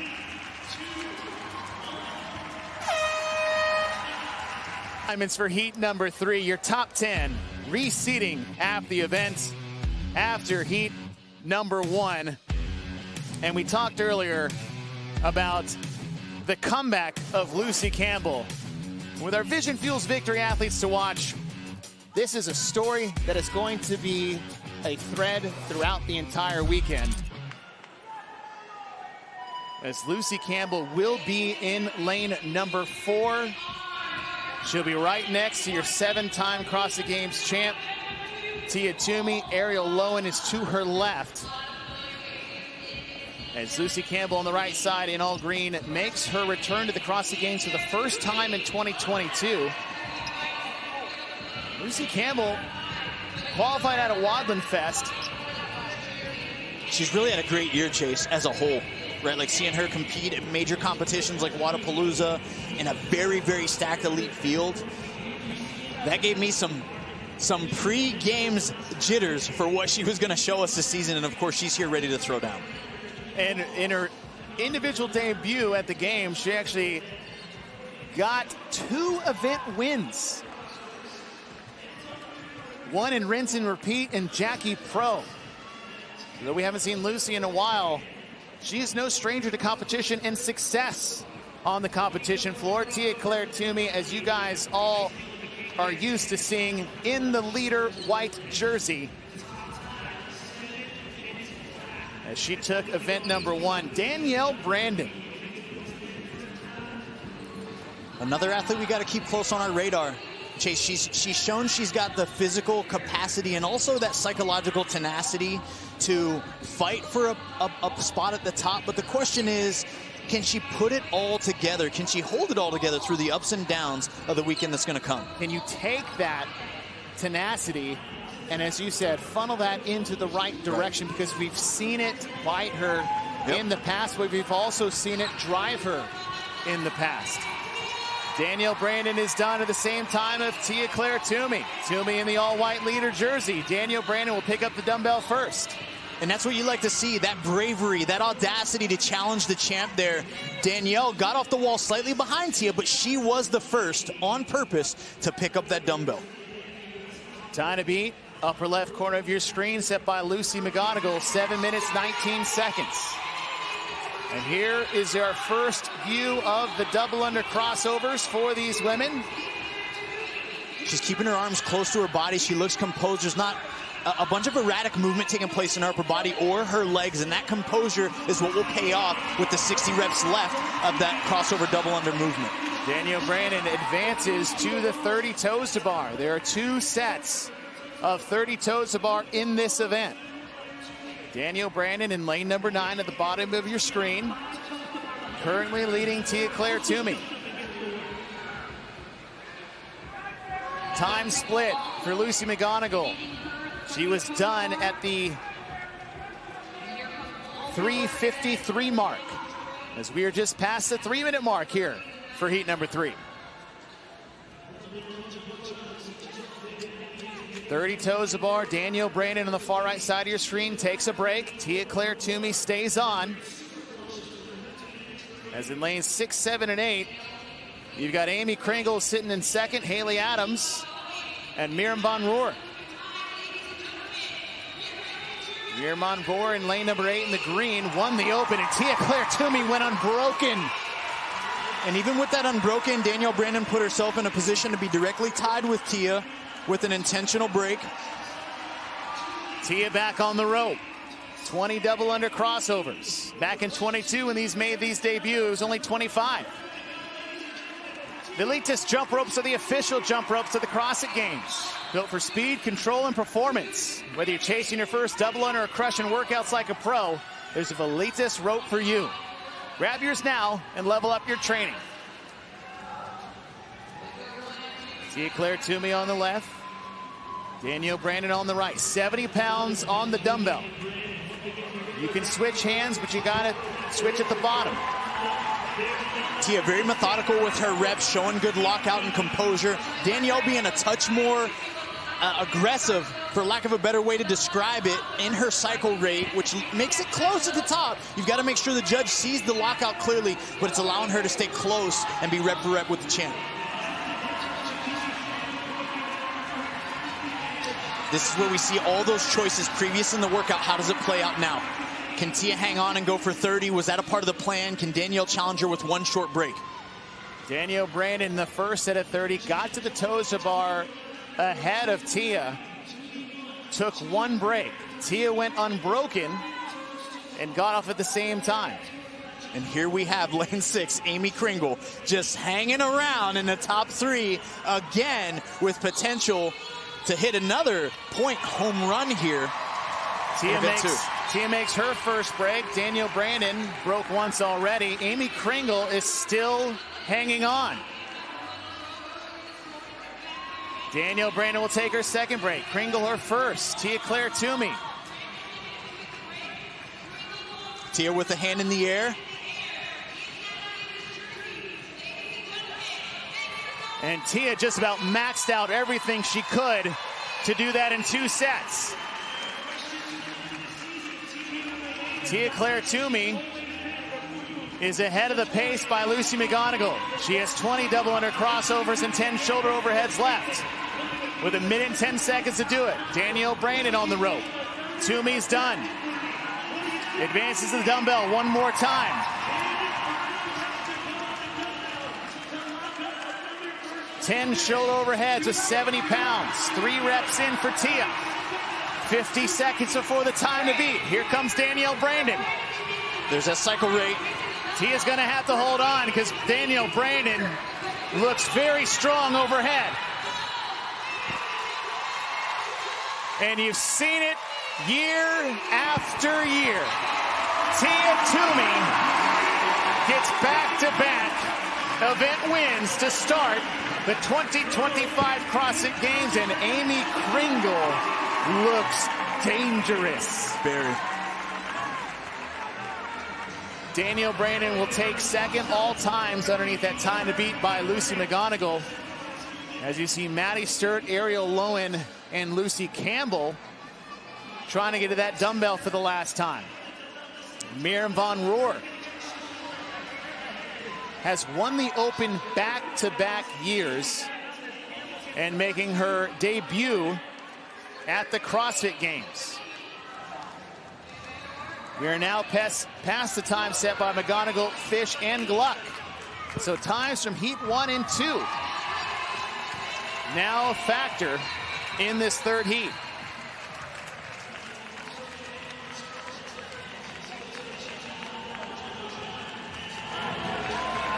Ariel Lowen coming across here. Dumbbell not presenting too much of a challenge for any of these women so far. Some switch is happening. Gracie Walton. Dumbbell very outside the shoulder. So far from much more difficult to do. Absolutely. And you wonder, is she avoiding a pain point? Is there an injury? Is there something that might be, because we know from all logic, something's lighter the closer it is to your the middle of your body, your midline. Haley Adams, who is 4th this morning. Now just trying to get a top 15, top 20 finish again. Really only 30 athletes competing at the CrossFit Games this year. It changes the way we have to approach every workout, Chase. There's more urgency. There's less points available when you look at the whole scope of the weekend. It's going to be crazy. Haley Adams. And from making his appearance for the 10th time, let's go down to Mike Arsenault with more about Janikowski. Thank you very much, Chase. Yes, his 10th appearance at the CrossFit Games, but Jona missed qualifying last year, and he told me going into last year, he actually felt like he was in the best shape of his career. He just chalked up his inability to qualify to a bad weekend in qualification. Now, this year, he trained the same. He didn't make any changes to his methods. However, he said he has competed a lot, so he really had 3 weeks to really ramp up his training and try and peak for this weekend. So we'll see if that impedes him as he tries to continue to climb up the leaderboard throughout the rest of the weekend. Our Vision Fuels Victory athletes to watch: Colton Mertens, who has made a splash in the last couple of years, not necessarily for his performance on the floor at the games, but what he's done to get here. That's right, and we saw him. He was a qualifier out of the Mayhem Classic this year, did a great job. He has to seize the moment here in workouts just like this to make up for what we saw this morning.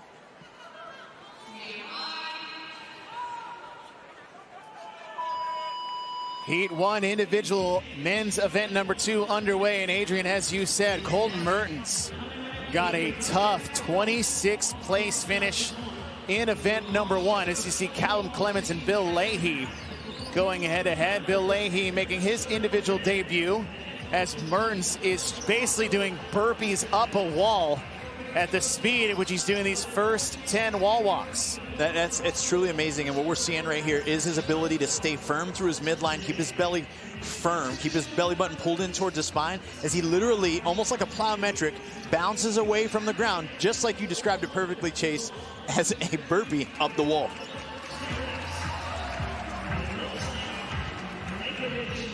It's like Mertens is done as they will do 10 wall walks at the first wall and advance into the next. And one of the fastest wall walk splits on the women's side was right around 142, as Colton Mertens has got about 6 reps left, and he's just past the minute mark. Yeah, it's an amazing speed, and albeit a little bit of a shorter distance to travel for a shorter statured athlete, but the question remains here for him. When you push so hard and build that amount of fatigue, do these crossover double unders then present a unique challenge for you the further that you go and all crossed up? Colton Mertens in the center part of your screen has 1 rep left to go as we're at the minute 30 mark.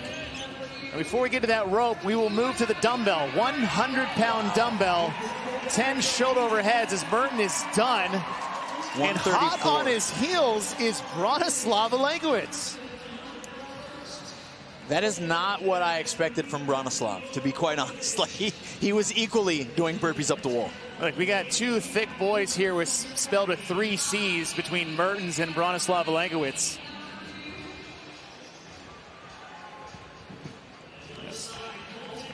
As Peter Ellis has moved to the dumbbell. At the same time, Bronislav and Mertens are done. 20 double under crossos, and Mertens' rope just broke. And this is why you take the floor with 2 ropes. The idea is that you always have that backup ready. On the first pass, Mertens' rope just fell apart, and I don't think he has a spare.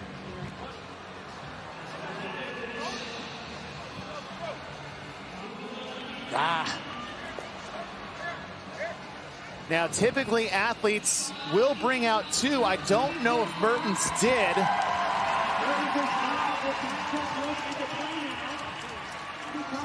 Now, Mertens, who unfortunately had put himself in the lead. Now, the problem here is that the extra rope that he did get is not his own personal one. So now he has to adapt to a new rope he hasn't trained with before. And with a movement like this that can be so finicky in regards to a centimeter here, a centimeter there, that is a huge disadvantage coming into the latter part of this event. Mertens will advance his rope ahead of the rig. Most athletes have brought them to the rig. And in the midst of all that, Bronislav Alegowicz is still holding a lead in this first heat. 30 toes to bar. Very composed and methodical by Big Bron here, just running his own race, very casually. 20 more double under cross unders.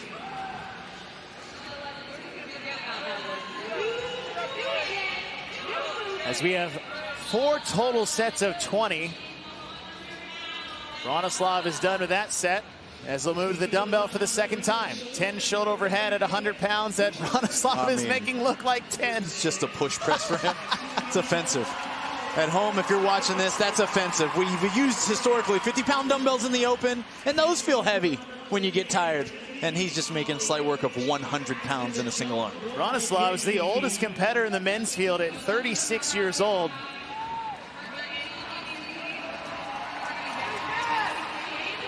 $20 more double under crossovers. Now, Bronislav is known more for his size and strength than anything, but he's got some skills and some tricks up his sleeve. That's right, and that's the name of the game in our sport. We want to lean into our strengths and continue to develop our weaknesses. We want to be as well-rounded as we can. We mentioned those BCAs, that balance, coordination, accuracy, and agility. These athletes spend a tremendous amount of time not just training to build capacity, but practicing skills, and that is how they get to this level. It's a balance of both sides. Bronislav pulling well ahead of the rest of the heat.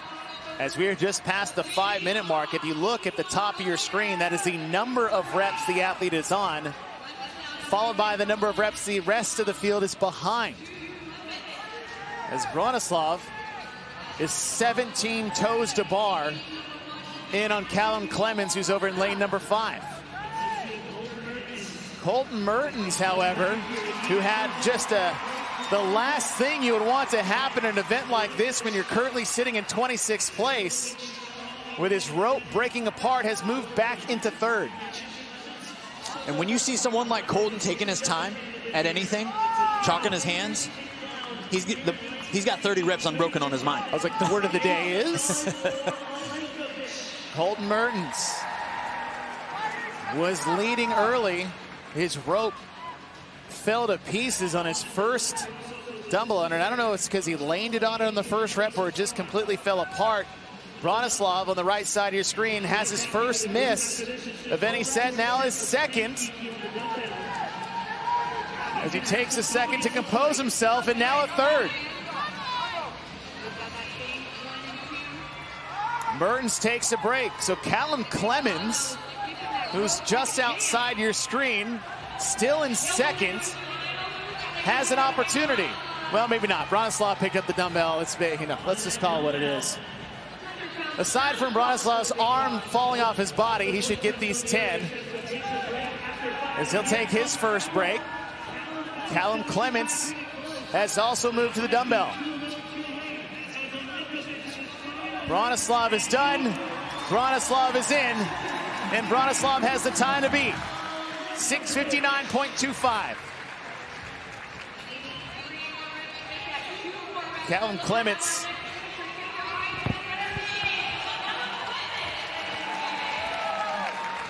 making his second individual debut back-to-back here at the CrossFit Games, and the decade man, Jonakoski, is on the dumbbell. Colton Mertens has clawed all the way back with a chance to get third on the right side of your screen. Slowing down a bit for Jonakoski. Can Mertens squeeze in? And he might have just fallen behind as a time of 7:47. And when you look at that, it's about 48 seconds. About the same amount of time or close to that he lost with that rope malfunction. Yeah, what a comeback by Colton there. What a way to stay focused and continue to trudge along, even though he broke the rope and, of course, didn't have one readily available, because he lost easily 40 to 45 seconds in that. Peter Ellis working his final 10 shoulder overhead. Again, it's 100 pounds on that dumbbell. And some people make it look more like it should, other than Bronislav Langlitz. Yeah, some people actually have to use their legs to jump it overhead. Bronislav made it look like a minor inconvenience with his 10 shoulder overhead. Time cap's 10 minutes. So we have 2 athletes left on the floor.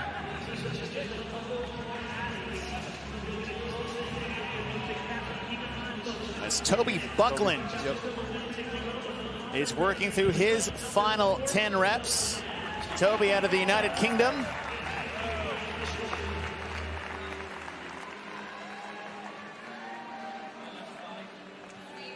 Qualified to the Rebel Renegade Games, as Moritz Fiebig is still on their toes to bar, and to me that just screams trouble on the doubles. Yeah, trouble on the doubles. As you even watch him drop down, understanding that time's slipping away. The lack of urgency, folks, isn't because he doesn't want to try. It's because he knows what's still to come, and he's got to stay focused and fresh enough to execute that high-level skill and progress his way to the dumbbell. Moritz took 25th this morning in event number 1, and has 20 seconds as he moves back to his rope for the double under crossovers.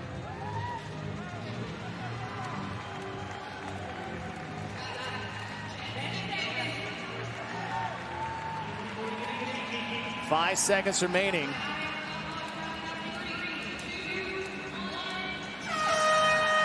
As diamonds for heat number 2, we've got a Games champ, we've got a Games podium finisher, 2 teenage champions, and your Vision Fuels Victory athletes to watch. Your 2-time CrossFit Games champ, Justin Medeiros. Hey man, it's a packed house in this heat, and this is what we came for, folks. Medeiros historically is good at these crossover double unders.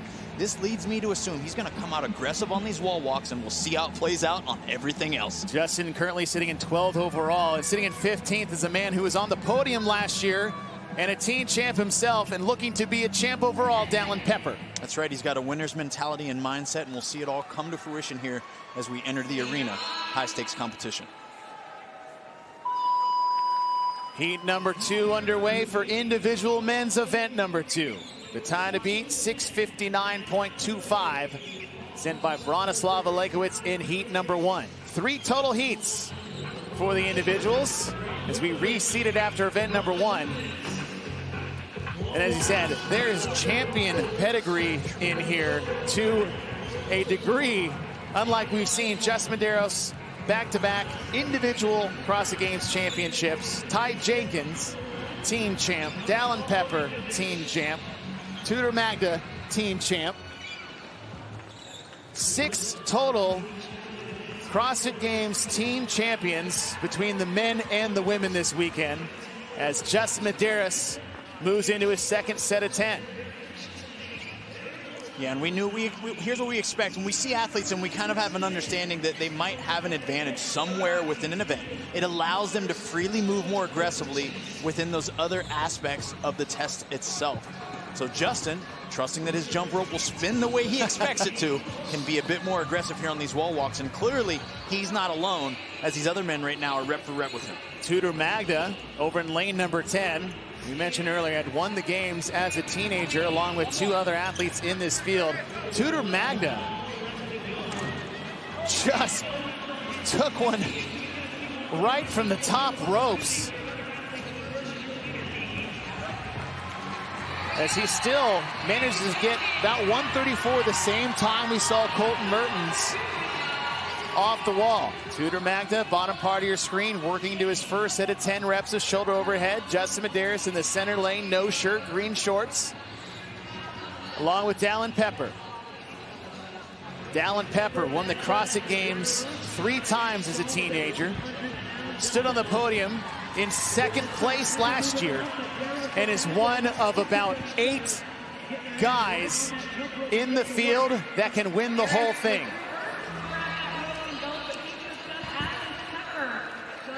And we watched both Dallin and Justin have a missed rep on these crossover double unders to start. Will they be able to make the appropriate adjustments to stay composed? Tudor at first to advance and went unbroken on that set. Done with his first set of double under crossovers. Now to the rig for 30 toes to bar. Tudor Magda on the right, Justin Medeiros in the center screen, and Dallin Pepper. 30 toes to bar.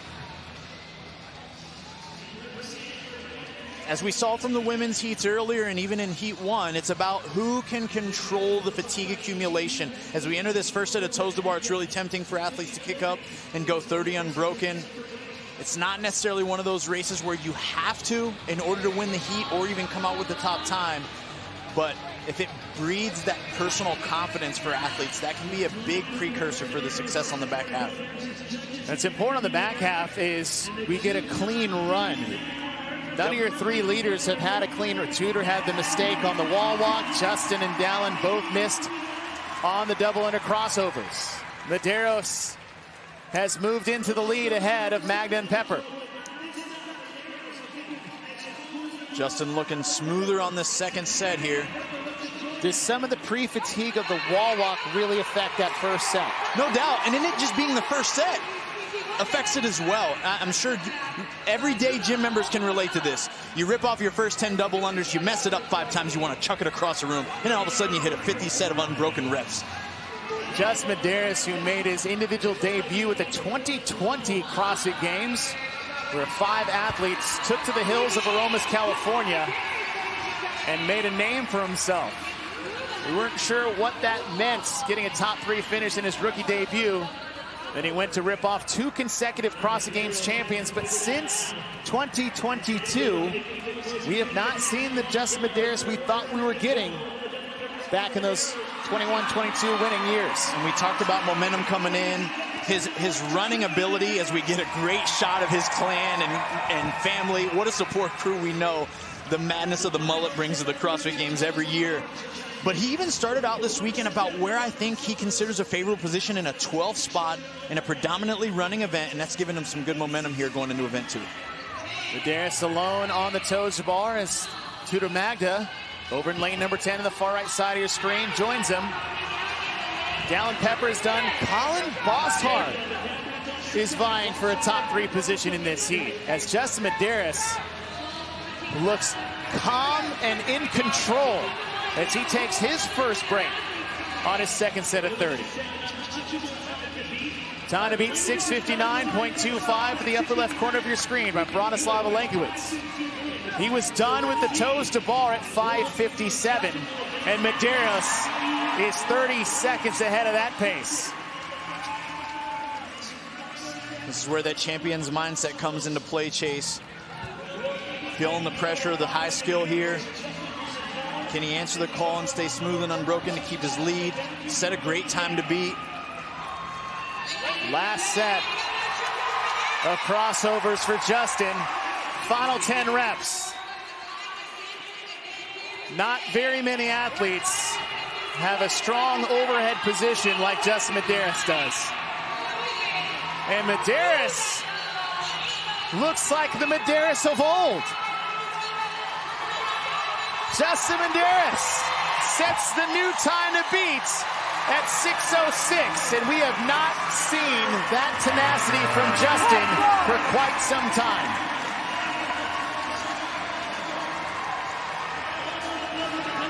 Tudor Magnet trying to hold up Colin Bosshard and Dallin Pepper. He'll move to the dumbbell for the last time. Bosshard has actually moved in front.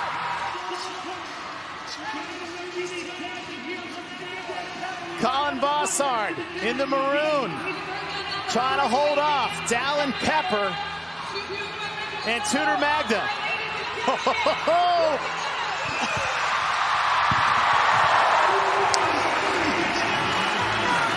And Dallin Pepper snipes Bosshard by a 1/10 of a second. Tudor Magna 2 seconds behind them. We've talked about it, Chase. Those small adjustments that you can make mid-workout that accumulate throughout the course of the weekend in a field this competitive, that's gonna matter. Enrico Zanoni's in. Justin Medeiros, 6:06.81. 53 seconds faster than Bronislav's time. Important to know that they will reseed after every event, and Justin Medeiros, if he wants to try to get a third, needs to be in that final heat going into Friday night. Nick Matthews in.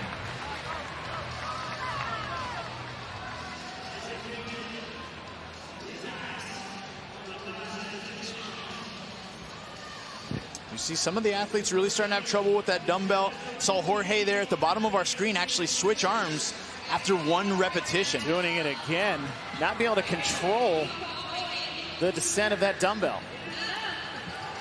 It's Isaac Newman. Ty Jenkins. Two rookies here along with Jorge Fernandez. Jorge Fernandez is on that Invictus team. Has a CrossFit Games championship under his belt for the team, as this is his first year as an individual, and just having a massive amount of trouble with that dumbbell. More so with the return than it is the overhead. Yep. And that's a unique skill. I mean, it's unfortunate for all of us viewing that these athletes all make it look so easy, right? This is a 100-pound dumbbell, and these athletes make it look like it's 50 pounds. And that leads us to believe, like, oh, well, it's not that hard. No, no. This would punish most people and, in fact, make us all sit down on the floor when our legs are under the fatigue of a 6-mile run and a 3K row that we already went through today. So these men have put on a clinic in regards to technique and execution. Tiago Lucis will cross the finish line. The man from fantastic overhead position for you, sir. Good on you. Your third and final heat for the individual men for event number 2. Vision Fuels Victory athletes to watch. It's the man, Austin Hatfield, who's sitting in 4th overall. Better known as the former rabbit farmer, who has now turned full-time fitnesser. And he is all of those things, man. He ran well this morning.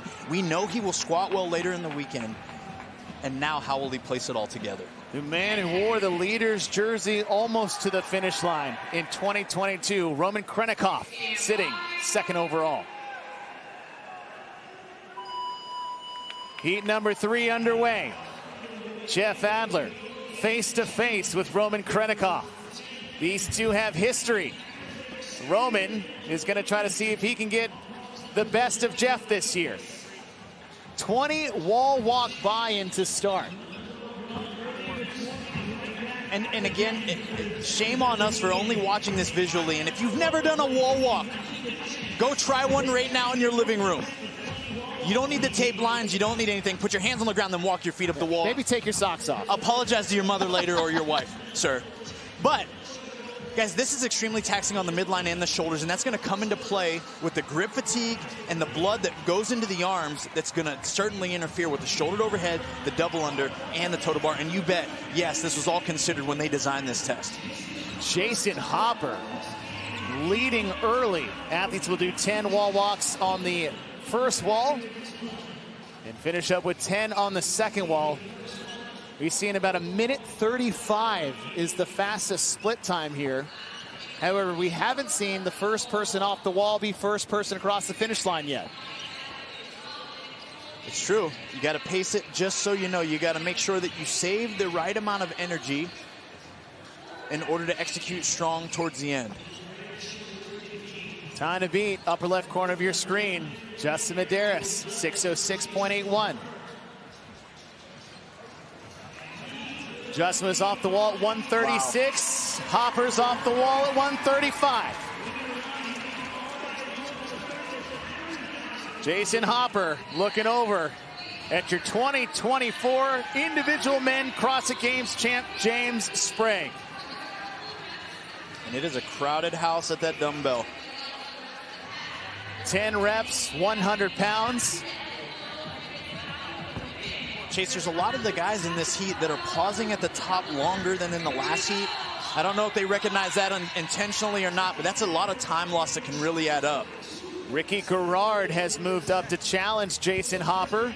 He's in the center lane, yellow shoes. The latest jump ropes are the official jump ropes of the CrossFit Games, built for speed, control, and performance. Whether you're chasing your first double under or crushing workouts like a pro, it's a Bellitas rope for you. Grab yours now and level up your training. Jason Hopper, Ricky Garrard on the rig for the first time, 30 toes to bar. Ricky Garrard joined by James J. Crouch and James Sprague. Justin Medeiros holds the time to beat. He was done with the toes to bar at the 3:19 mark.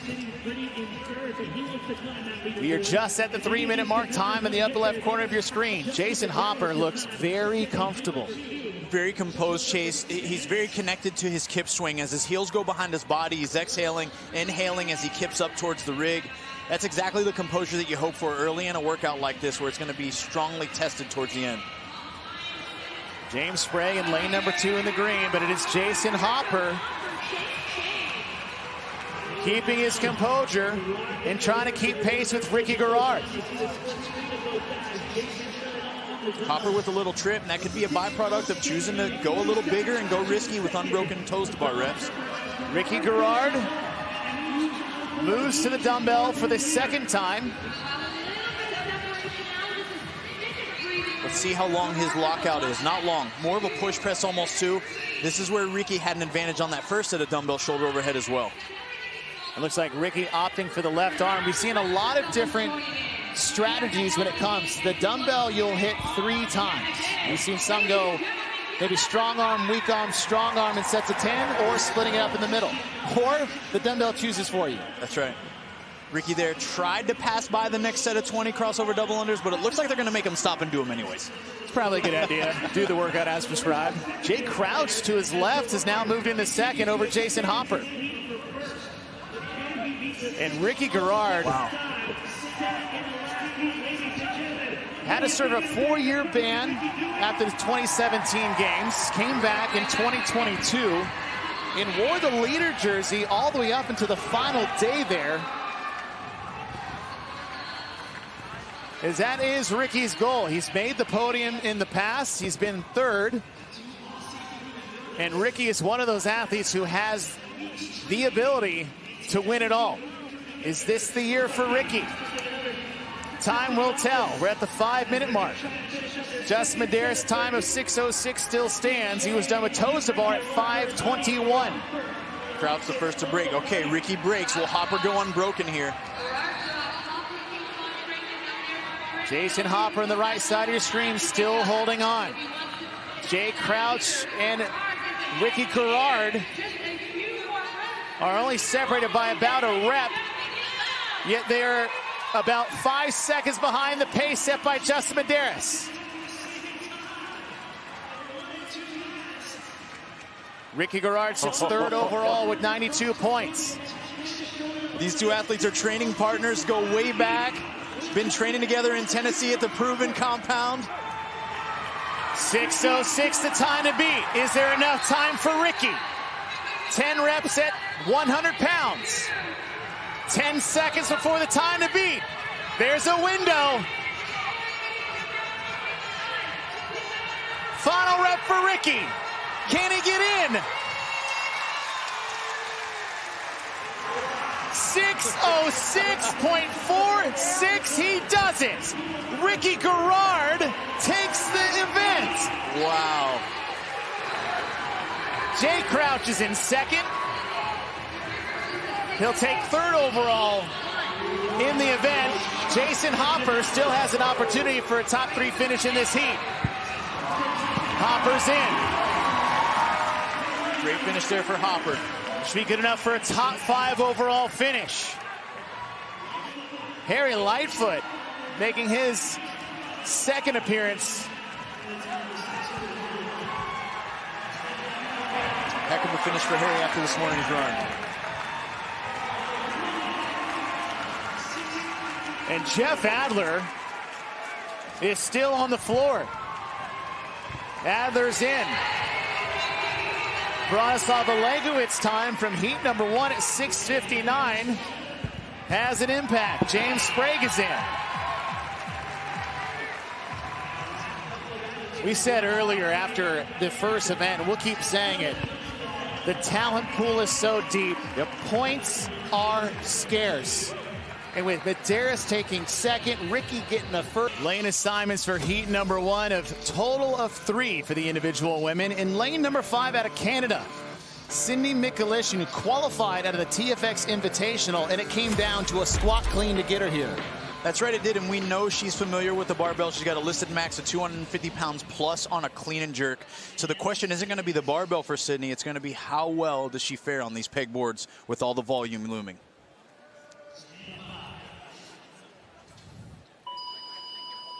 Individual event number 3 underway for the women for heat number 1. 4 pegboard ascents.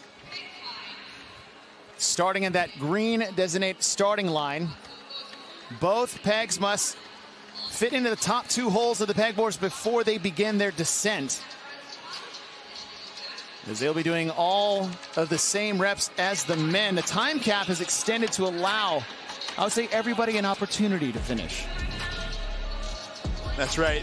And that's the beauty when you consider testing for the fittest. One thing has to be certain is that you at least provide the opportunity for equal work to be done when possible, which means that you don't want to create an unfair advantage for someone who would just say, hey, I'm tapping out, I'm going to leave out the last round. No, you got to keep working and earn that fatigue that tends to accumulate throughout the course of a weekend. And this event balances out a pretty solid day of competition. We started things this morning.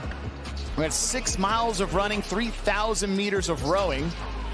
And event number 2, we amped up the skills. We had some wall walk and high volume. We had the double under crossovers back for the first time since 2022. And now we got some, I would say, high difficulty pulling gymnastics with some heavy barbell work. Yeah, it's a really great combination here.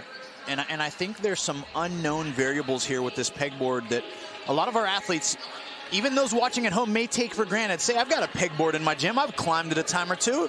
Simple as pie. Well, even if you're strong enough, these pegboards are different. That plastic texture where the feet are sliding now. It's not just your friendly brick at your affiliate. It's not the wooden stables on the side of a traditional wooden pegboard. And oh, by the way, when it's a flat surface and it doesn't come away from the wall that you're climbing, it also adds more complexity and accuracy that's needed in order to get up and down. Your early leader is in lane number 3, Christina Livididakis, out of Zimbabwe. It's her rookie debut at the CrossFit Games, qualified at the Rebel Renegade Games in South Africa. got that one and only spot from the Africa semifinal.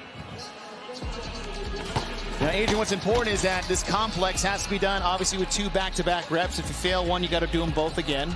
But also receiving the bar in the squat position on the first clean. It's vital. Yeah, that's right. You've got to receive it in one smooth, fluid action on the way down. The athletes aren't permitted to do a power clean and do a front squat per se. They've got to catch it on the way down, receive the bar, stand through that squat. And this front rack position and clean weight didn't present a problem at all to Livitakis there. However, it's the accumulation effect as we watch her go back to touch that green start mat and then come to start her 3 pegboard.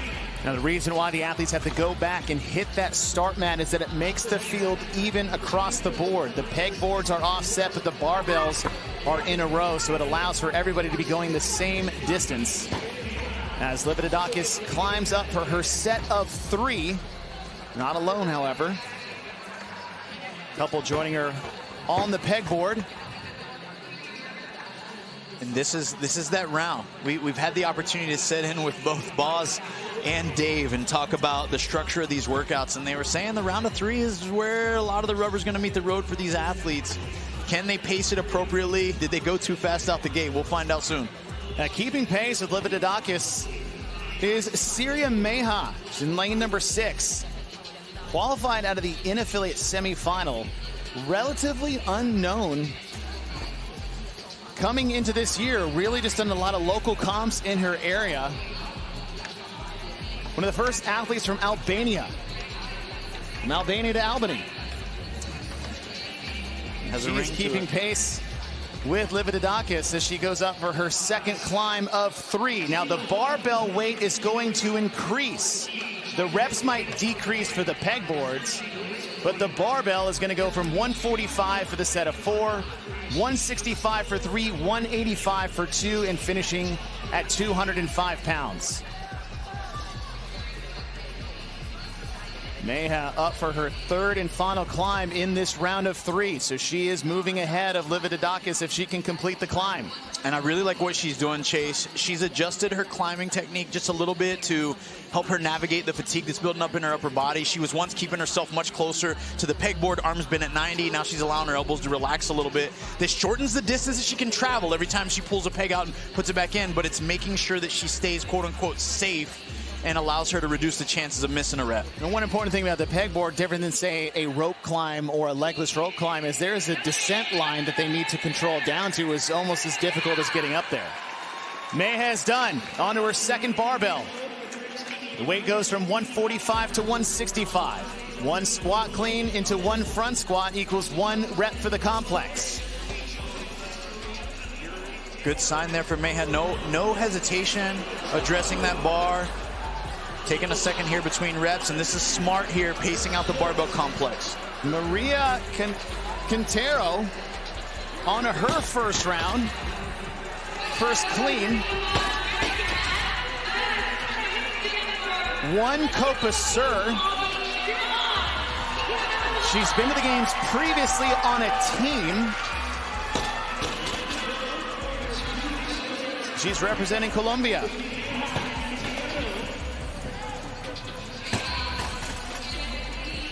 Both athletes doing a great job at finishing the pull. They're clean, catching the bar high in their throat. This allows them to keep that bar up as they make that second rep in the front squat. Meha's done. Walk back to her start mat. Quintero is done as well. Moving on to the set of 2. 2 pegboard ascents. 2 squat clean complexes. Weight moving up to 185.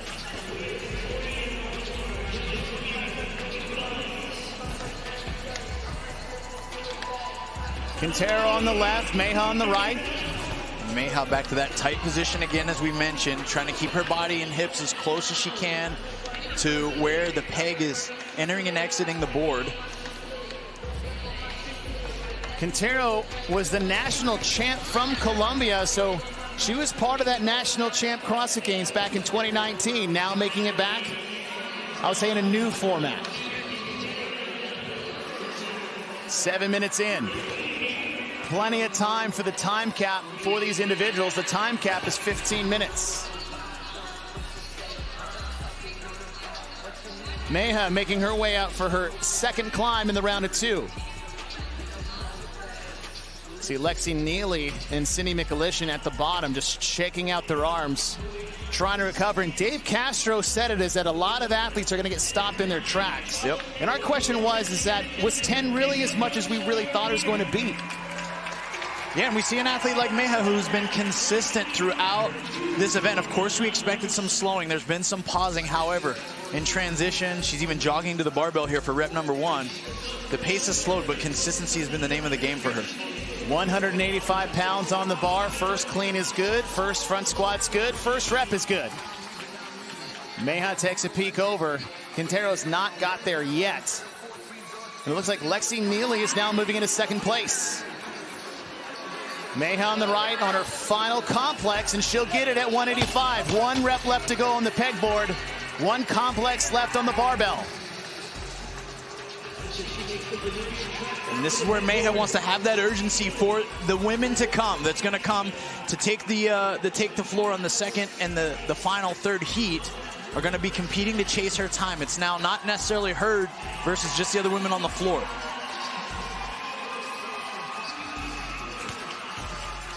One final ascent for Syria Meha. Lexi Neely is done. She's working her way back to the rig. Quintero still stuck on the bars. Meha finishes her last climb. Wow. She's got to get down below the green as we're approaching the 9-minute mark. Last climb is done. Whew. That's where you almost want to hold your breath for the athlete. You know the fatigue and the tension that's there in that grip. And a 205-pound barbell waits for Syria Meha. Takes a look over her shoulder. Lexi Neely was trying to track her down, but she's still at the top of her pegboard. 1 squat clean, 1 front squat. The clean is good.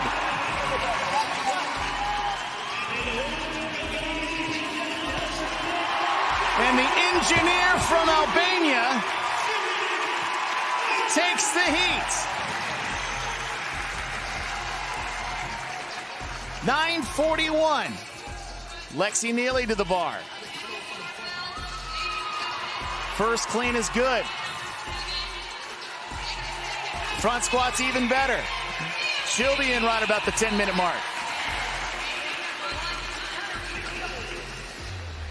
Quintero a bit slower on the 185 bar. We'll see how the 205 fares. Less than 5 minutes remaining.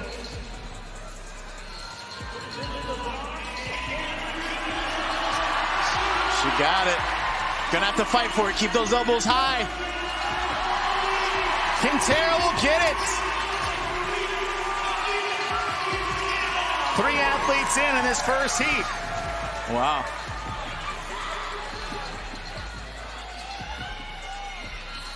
Here comes Christina.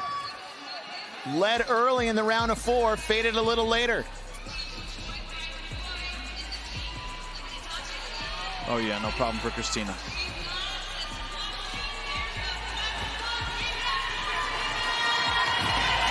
And Adrian, the way this event is put together, as you see, Emily DeRoy has just crossed the finish line as well. Is that, yes, you can get stopped in your tracks, but you can get stopped in your tracks 2 different ways. That's right. And that's why it's a beautiful couplet. We like it because it challenges athletes on different ends of the spectrum. Some athletes might be high end on bodyweight gymnastics. As McAlishan makes her way across the finish line, they're going to excel on the pegboard. And then we're going to have some athletes that might be carrying a whole lot of fitness on that barbell, and when they get their chance to. With the ease of that barbell, you can almost guarantee that it was the pegboard that gave McAlishan most of her issues in this event. That's right.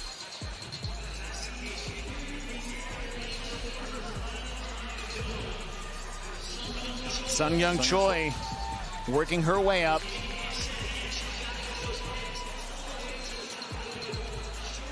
As we have about 3 athletes that are just standing and looking at the pegboard at the moment. And that's a tough place to be in as we see Choi working her way down. there's an urgency, and you can see the focus on her face. There's a certain amount of fatigue, Chase, that one just can't simply account for if you've never climbed a pegboard, that when you get to the top, you should feel a sense of relief. However, that's not true at all, because you know how difficult it is to descend back down. Caroline Prevost in a staring contest with the pegboard at the moment, as Seungyeon Choi works to her bar for the final time. Seungyeon Choi out of the Republic of Korea. This is her 4th time competing at the CrossFit Games.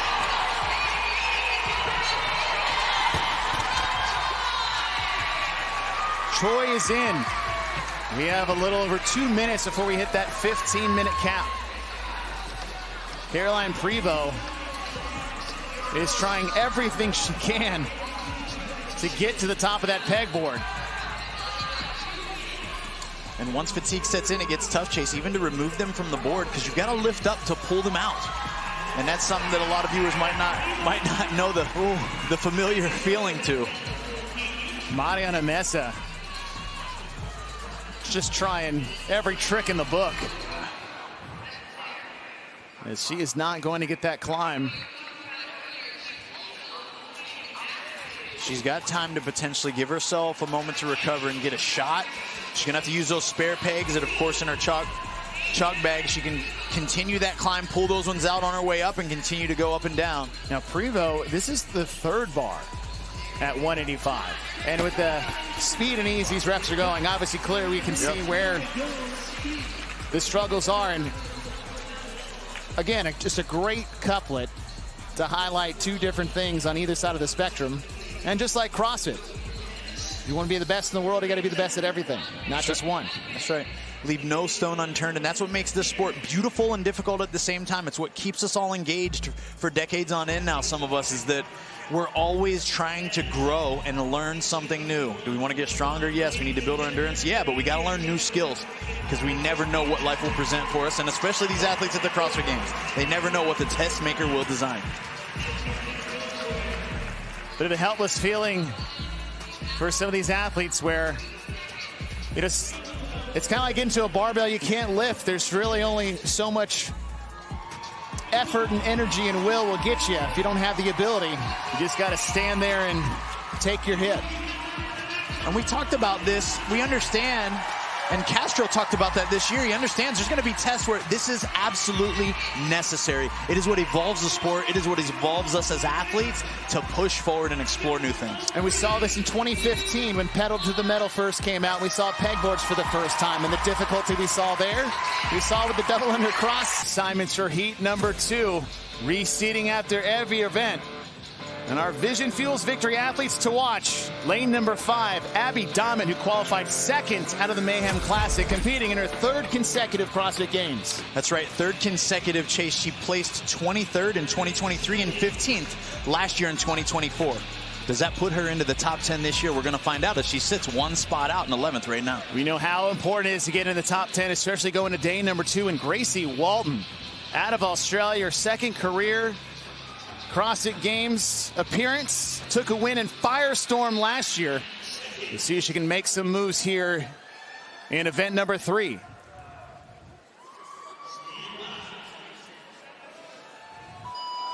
Heat 2 underway. 4 pegboard ascents into 4 squat clean front squat complexes at 145 pounds as Abby Dahmen works her way up on her first pegboard climb.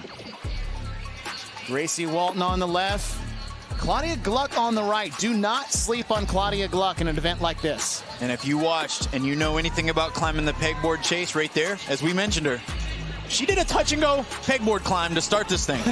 That tells me that she's all business. And what I mean by that, folks, is that they got the opportunity to remove their hands and stand still between reps. She chose to just put those pegs right back in the board and climb again with 2 back-to-back consecutive reps. Claudia Gluck had a great performance last year at the CrossFit Games. And an event like this where you got a little pull, you got a little squat, this is a good combo for an athlete like Gluck. Lane number 2, Fee Sagafi.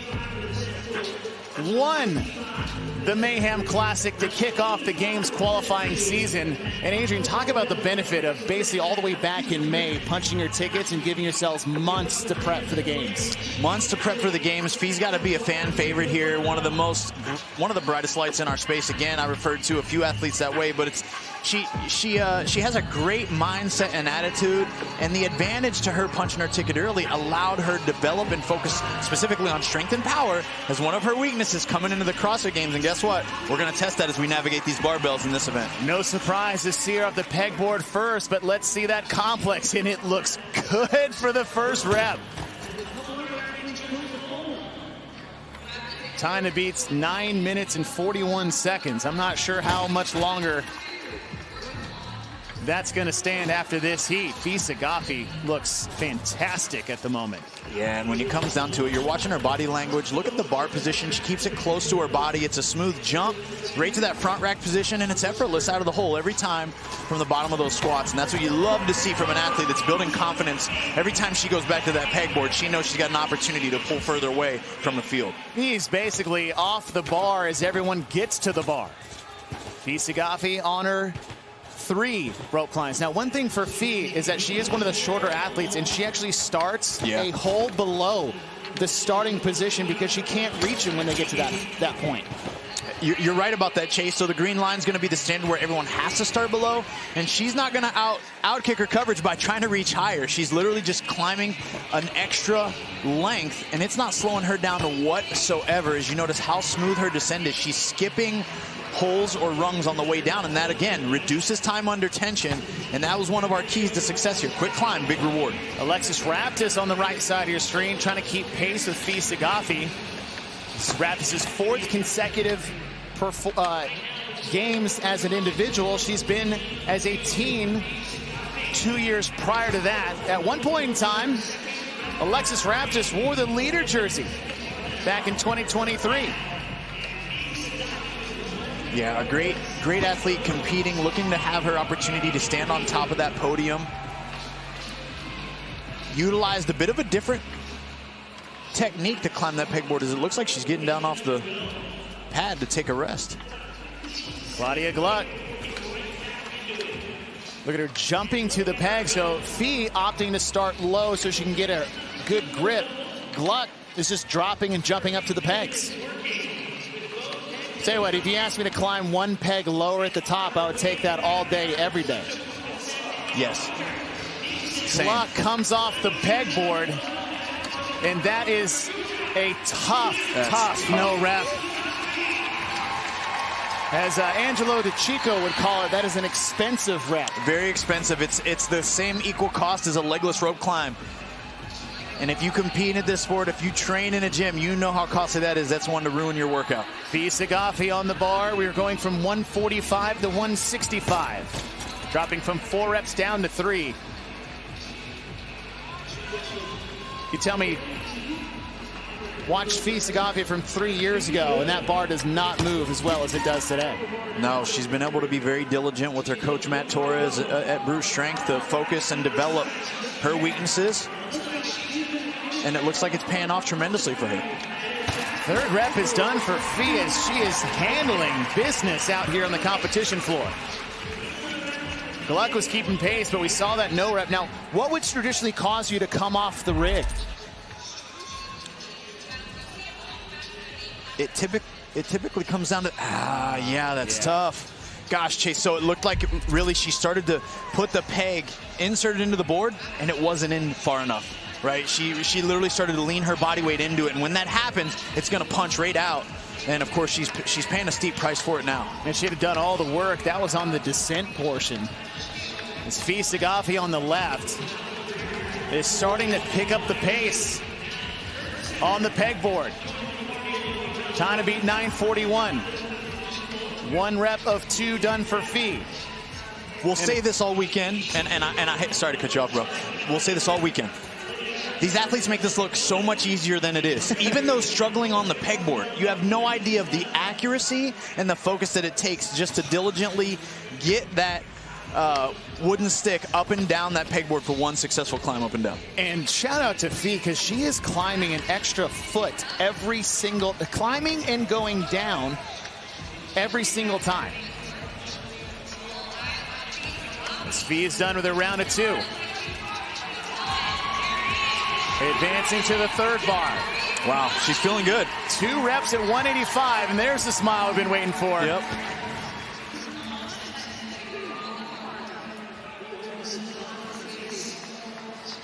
Fee Saghafi done with her climbs at the 6:15 mark, taking a little bit of a breather. Talk about no reps on the pegboard. A no rep here is rough. Second place, Alexis Raptis hasn't even started her second set of pegboards, and Fee Saghafi was done 30 seconds ago. Wow. This is what you would categorize as the flow state, Chase. This is where it feels good. It's almost like an out-of-body experience. I watched Fee say something to herself before she even addressed the bar. Who knows what it was, but it had to be positive with how she's faring right now in this couplet of high difficulty. I mean, wow, she's riding it high. Saghafi's done to the 7-minute mark, and she has 2 total reps left to go. 1 on the pegboard, 1 on the barbell. Olivia Kerstetter over there in lane number 1, shaking her arms out on the climb. Time cap's 15. Time to beat's 9:41. We have over 2 minutes to get there. Now, I'm not saying take your time, Fee. You got a whole nother heat of pipe hitters in the 3rd heat. Right. So let's, you look good. Let's get on our horse and start making some moves. And this is where you really have to seize the moment. We talked about pressure in the last event as a recipe to success, but it's really going to come to play all weekend here, as we know the heavy hitters are just lying in wait, seeing what the time to beat will be so they can go in full attack mode. So Fee even has to seize the moment there, and it's nothing for her.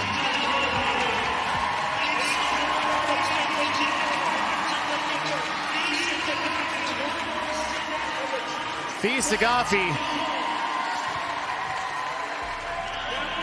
taking a look in the stands as she walks to the barbell. See Olivia Kerstetter off to the left shoulder. Tell you what, with a crowd cheering you on and you on alone, that's the boost you need to hit this final rep. 205 pounds. And with over a minute to spare, Fee Saghafi takes heat number 2. That's how you make a statement. That is how you make a statement, wrapping up day 1 at the Crossfit Games right there.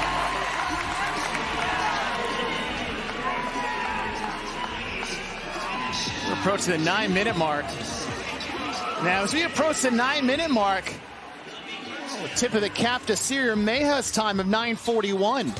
That might stand for the second best time, depending on who gets off the pegboard next. 1 climb for Kerstetter. She can make it. She can definitely get to that bar in time. Yeah, Kerstetter showcasing some great efficiency here on the pegboard as well.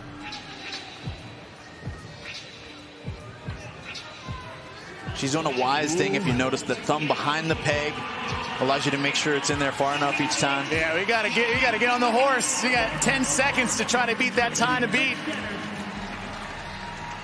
In heat number 1.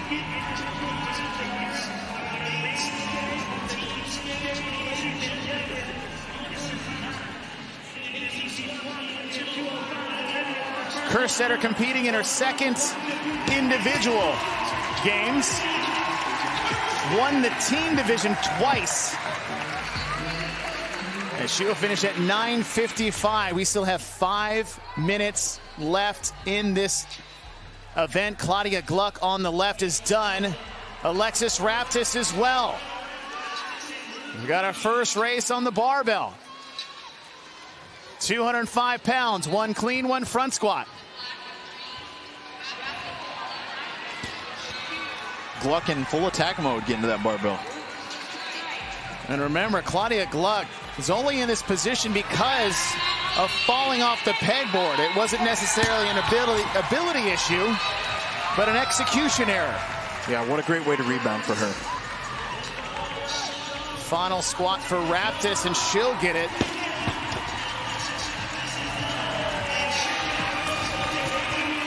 Annika Greer is in.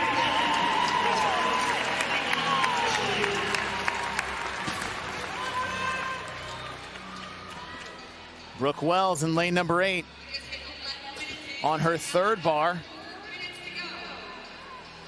As Jennifer Muir in the top right part of your screen, walking back to the pegboard for the final time.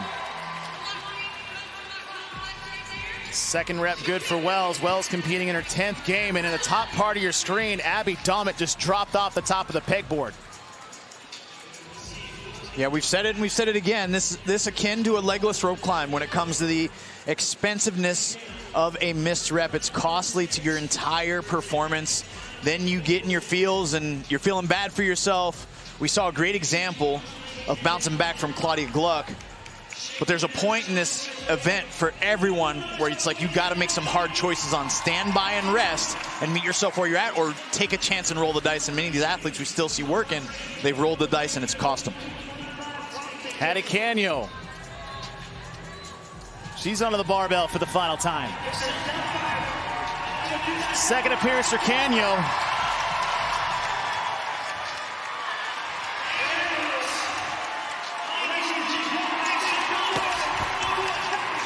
Wow. Canio's in.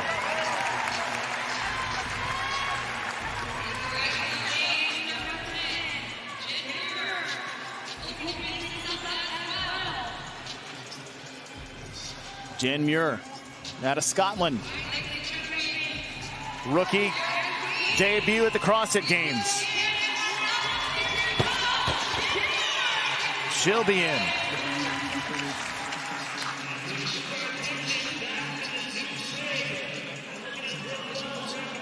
Brooke Wells, just 1 foot away. Oh, man.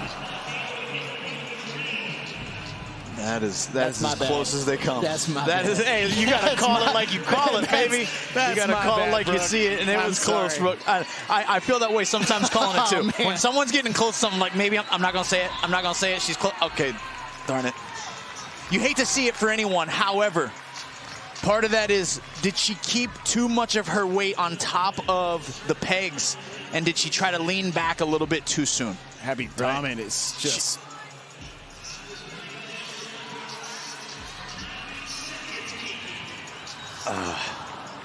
See, that's why I stopped talking. I hear you. Because I felt it Listen, coming. I hear you.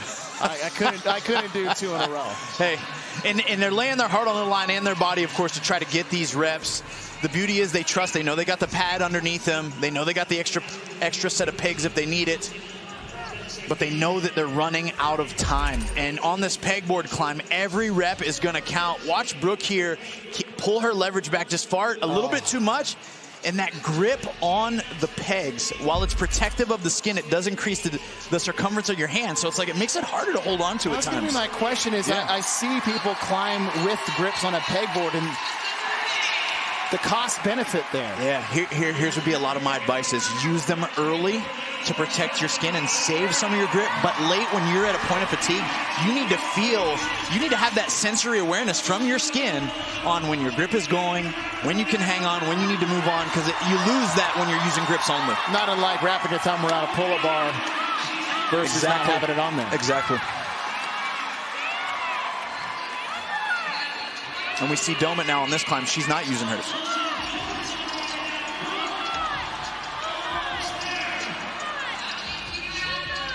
Dommett will get the final rep. That's big. And that's a big rep. Yep. That last pegboard is a big rep, but Dommett was still in the 3rd bar, so that is a tough finish for Brooke Wells and Abby Dommett. Number 3, your top 10 after 2 events. Over there in lane number 10, rookie as far as an elite individual, Lucy McGonigal. And for our Vision Fuels Victory athletes to watch, let's go down to Mike Arsenault. Thank you very much, Chase. Yeah, Lucy, the youngest individual competitor at just 18 years old. She has an impressive competitive pedigree, however, though, with 4 consecutive podium finishes in the age group competition as a teenager. So she's used that experience in her first appearance here in the big show, a 4th place in event 2, to put herself in the final heat, acquitting herself very well thus far with the top individual female athletes in the sport. And there is Willow Toomey Orr looking on. As you can see, saying mama on the Jumbotron. You gotta love it. Tell you what. Hey, listen, that trumps every event win she's ever had, bro.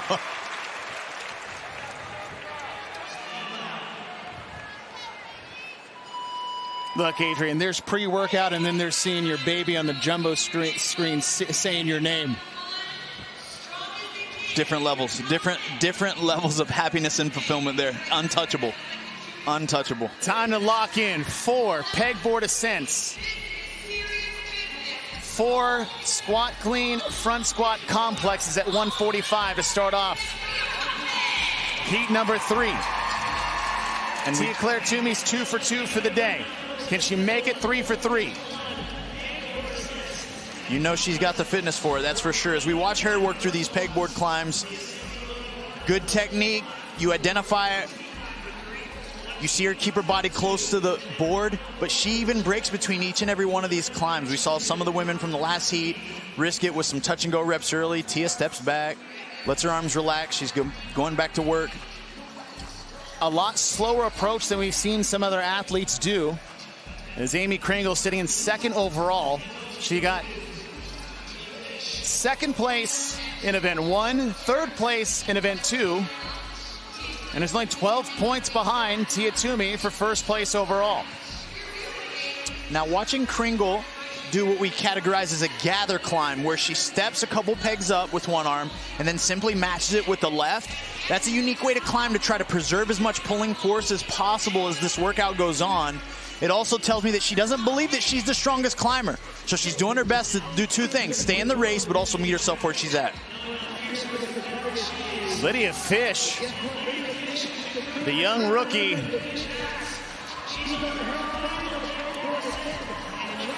out of Chippewa Falls. A lot of Fish Head fans in the crowd. We saw that earlier in event 2. She's done with the pegboards now. That is more her bag. The question is, and there you see the fish heads and the shame for not wearing the fish head. could be a little sister, probably. So I absolutely will not wear that. It's like, all right, we'll put you on the Jumbotron. And Tia struggling a bit at the top here. And she still has 2 more holes to get to. Wow, look at that patience, though. That right there, your ability to troubleshoot that moment, wow, that is uncommon. Now, what did that do as far as arm fatigue? Right. Going into the rest of the event. You see her shake her head. She's literally annoyed with herself. Whatever went wrong there. She's a little frustrated about it. She'll regroup. Now, Lucy Campbell, who's sitting in 4th overall, just 12 points out of a podium position, is trying to keep pace with Lydia Fish. Now, this first barbell, Lydia looked pretty good. Weight being 145, so Fish is done.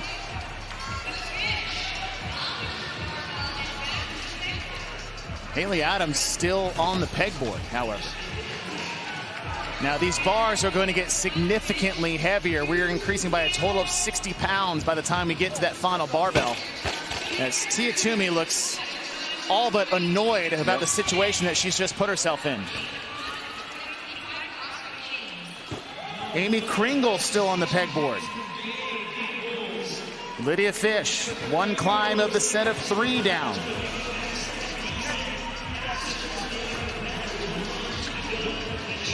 Yeah, Lydia still looking really strong to have created that kind of buffer between her and the pack, and then have 1 rep down now in between her and Tia. This is a good place for her, especially at this movement.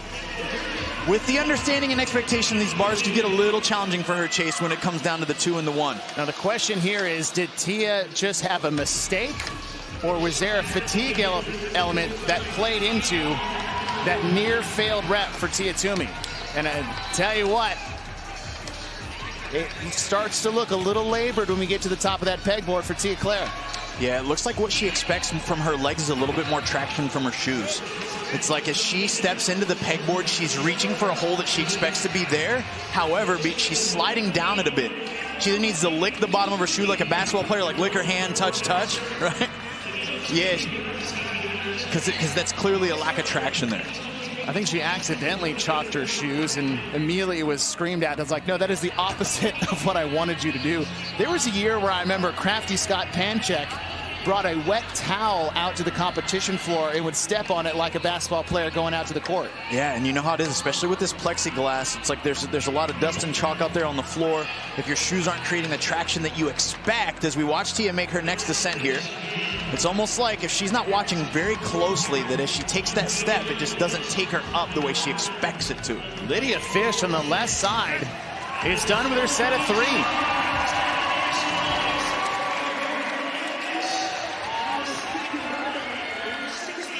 Now, will she be able to continue to have this confidence of the barbells the way Fee did in the last heat is the question. Tuput is giving away a trip for 2 to the 2026 CrossFit Games. Airfare, lodging, and 2 full weekend passes are included. Visit tuput.com/2026 to enter. Must be 18 years or older to enter. Terms and conditions apply. Oh, that's a hell of a deal right there. Yeah. Go get that. Go get that thing. So you can hit these heavy barbell clean complexes that I know everyone's going to be programming next week at the gym. Tia Toomey. And a lot of this, I think, her inability to gain a good footing, and it's absolutely blowing up the upper body. Yes, yes. It's because you got to make it right some way, and the only way she can is not overwork with her arms. Another thing, too, is anybody's novice to the pegboard, when you first start and you do one where you get stretched out of position when you're trying to fight against it, kind of caps you for the rest of the event.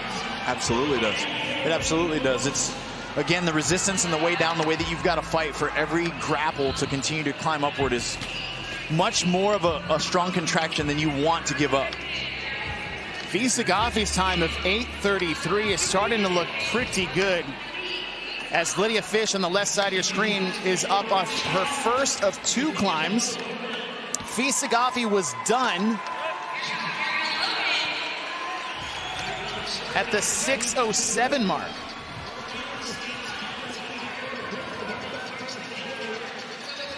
Lucy Campbell working her way back to the pegboard.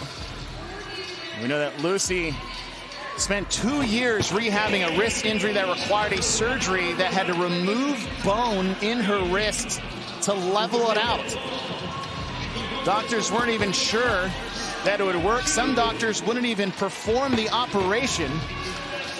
And after making her Games debut in 2022, Lucy Campbell is back. She has 2 wins under her belt, most notably being Wadapalooza this year, where she took first place. Lydia Fish on the left side is done.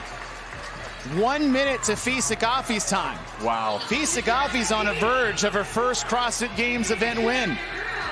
But Lydia Fish, the question mark was the weight. We're at 185 pounds. Like it's nothing. Uh-oh. Like it's nothing. Uh-oh. Looking very smooth. The time from the barbell that you got to spend on the pegboard helps too, right? Your heart rate's a little bit lower than you might assume. But she's moving textbook here for the squat. Second rep is done for Fish. And the fish heads are on their feet, cheering for the rookie Lydia Fish. Lydia Fish had to qualify through the last chance qualifier where only 1 spot was available. Lydia Fish really made her debut at Crash Crucible there in Spartanburg.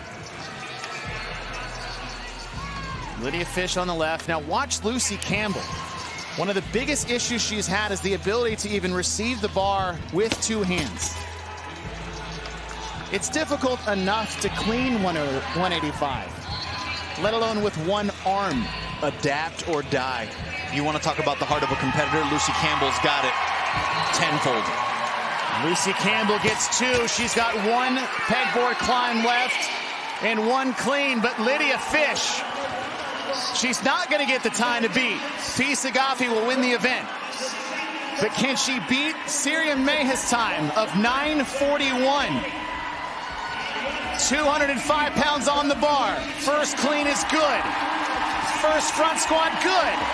Welcome to the CrossFit Games, Lydia Fish.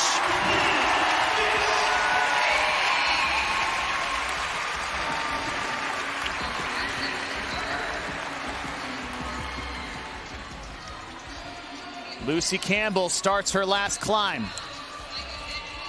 We have not said the name Tia Claire Toomey in about 4 minutes. Lucy Campbell has now moved into 2nd overall. Campbell was in 4th overall coming into this event at 156. Now that's 44 points back of Tia Toomey.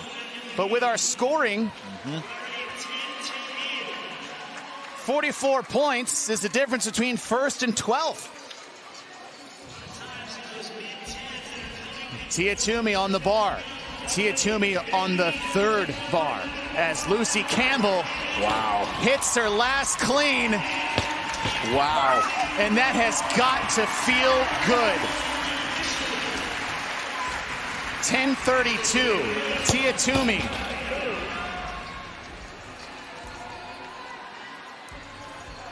Making her way back to the rig. And to consider the struggles on the pegboard, these athletes had one opportunity to practice this movement and modality. They got a chance in some walkthroughs. There is no pegboard in the back. They don't get reps in the back.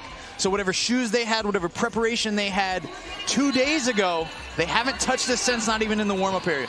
So this is another obstacle that when you make it to the CrossFit Games, you got to get dialed psychologically and know how to prepare and execute on a modality or movement that you haven't touched hardly at all.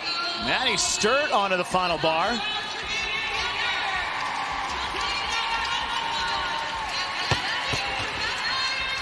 Maddie Sturt first got to the CrossFit Games at 19 years of age.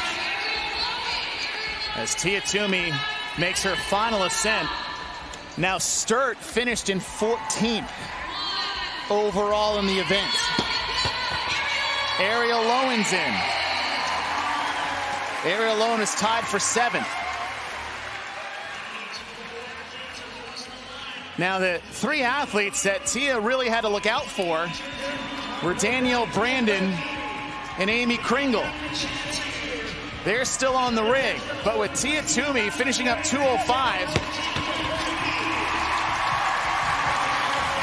she gets 16th. That's 10 spots on the leaderboard between Lucy Campbell, who is the only athlete of those top 3 that is in a position to beat her. 6th place is 80 points. 16th place is 42 points. This is why we play the game.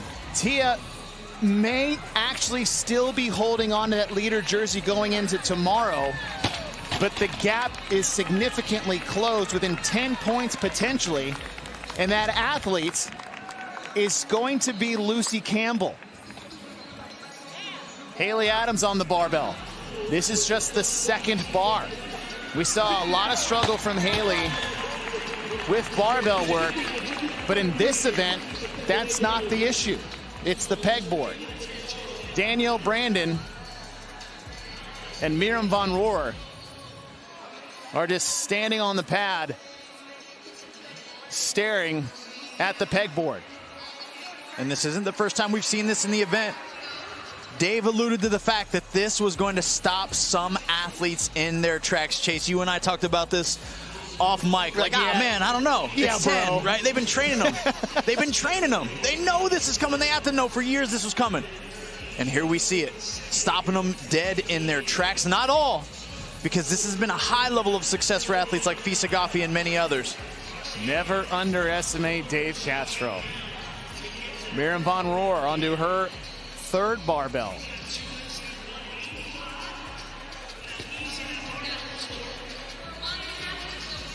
We have over a minute remaining.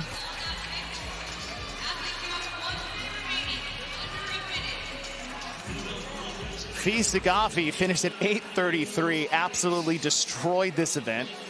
Lydia Fish took 2nd. Sierra Meja, a top 3 finish, coming out of heat number 1. Which you love to see. Love to see those early times to beat and winning times out of early heats. It's such a difficult thing to do.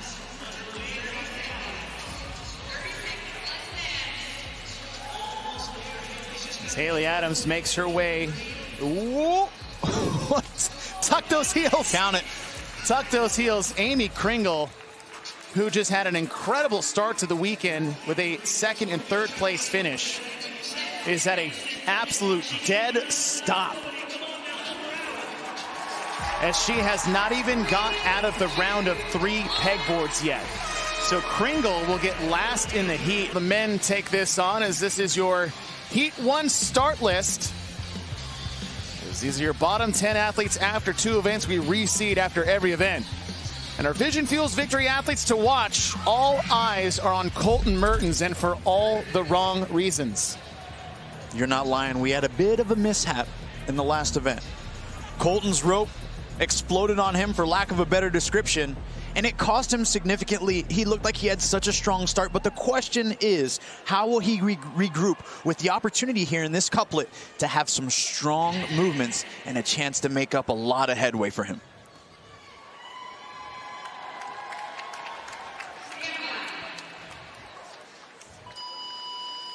Heat number 1, individual event number 3 on their way for the men. And you mentioned Colton Mertens struggles, as you see Yonakoski, the 10-year man, loses a peg up at the top. I'm going to stop talking about athletes. I think this is what's best at this point. We're just going to not talk about the person that the camera's focused on. Look, I'm going to do what all you guys have been asking me to do for the last hours, just shut up and let them climb a pegboard. All right. If you guys have been with us, we had a couple of those with the women, and so it's the announcers Chase is feeling a little shy at this point. Yeah, I'm just going to say there's a guy. Hey, we'll stay focused and stay in the zone. The old Chris Collinsworth. I didn't even mention Tiago's name. That was not on me. You fell on your own. That should give you confidence. Jack Rosema, your early leader in this heat. But let's talk a little bit about why that's happening, Chase. Athletes rushing through their either climb or descend, where the peg is not getting far enough in to make contact with the back of that pegboard, and it pulls out once they surrender their body weight into that wooden peg. Rosema to the barbell first, and no real surprise. If you got a wrestling background at Ohio State, you are no stranger to a pegboard. Somewhere all the old wrestlers over the age of 50 are saying, finally. That's right. Very excited and happy about the presence of this at the CrossFit Games, the test for the fittest on earth. Now the barbell complex is 1 squat clean and 1 front squat equals 1 rep. The first weight on the bar is 235. Jack Rosema in the center lane in all black. Colton Mertens to the left in lane number 3. A little slower on the pegboard. We spoke earlier is that Mertens was one of those athletes that could be vying for a top 10 position. He's never finished great at the CrossFit Games, but he always has home run talent. But a jump rope mishap in the previous event knocked him down. He's currently sitting in 25th place overall. Jack Rosema, your early leader on the right side of your screen. No urgency there from Mertens as he stops to get his chalk, walks casually to his stop mat. Jack Rosema, quite the resume. He's an attorney in the United States Army. Rank of captain. With no rest at the bottom of these pegboards. So it's not an unintelligent decision when we watch him make one. It's calculated. He's doing this on purpose. He's very confident in his ability to navigate those pegboard climbs. Colton Mertens on the left. Peter Ellis in the middle. Jack Rosema is done with his set of 3 as he advances to the next bar. Barbell weight moves from 235 to 265. And we just haven't seen this kind of speed compared to the women's times earlier, navigating the first 7 climbs up and down, which is also another reason why we've got a faster time cap for the men. Same amount of work required, a little bit of reduction in the time cap here at 10 minutes. And we expect to see that also from the performance perspective with an increased time overall to completion. Jack Rosema looking left and right to see if anybody is going to challenge him for this position in the heat. And he may be back to the pegboard before anyone's off. 3 complexes done. Starting the round of 2. All athletes must touch their starting mat at the end of each round. With the pegboards being offset, it evens out the total distance these athletes have to travel per round. Peter Ellis addressing that bar. No problem for him. Peter Ellis on the right side of your screen, as you mentioned, sitting in second place in this heat as we were past the 4-minute mark. And Jack Rosema no touch and go, baby, on the pegboard. Yeah, I guess when it comes to a term with the pegboard, it's like you're touching and going only to the minimum requirement there below the green, and then you're right back up. My goodness. Rosema is done as Mertens in the back part of your screen finishes his barbell, so it looks like he's moving into second place over Peter Ellis, but it is the Jack Rosema show here in heat number 1. 2 cleans, clean complexes at 285. One thing we haven't mentioned yet, Adrian, is the barbell is the shorter barbell. And if you've never used it, there is a bit of a, I would say at these weights, a more dramatic effect on the clean. That's right. And one of the biggest things that you'll notice is that the bar doesn't give you the same kind of whip. So as the athletes jump through that middle transition where the bar becomes weightless and they pull under, it just doesn't give the same rise. They've got to meet it in a different position. Time cap's 10 minutes. Jack Rosema is at 5, and he has 1 clean or 1 pegboard and 1 complex left to go, as you see him wiping his shoes off for the pegboard. Yeah. He gives it the old wipe me down before he gets back up on that pegboard. His shoe selection includes the gum bottoms of whatever version he chooses to rock. Wise choice. Good, sticky, typically tackified bottom of the shoe. And wow. Rosema is absolutely dismantling this event, as we are not even at the 6-minute mark. Not often do you get to be alone by yourself in a good way on the competition floor here at the CrossFit Games. Final clean, final front squat, 305 pounds on the bar. First rep is good, second rep's better. Jack Rosema sets the time to beat.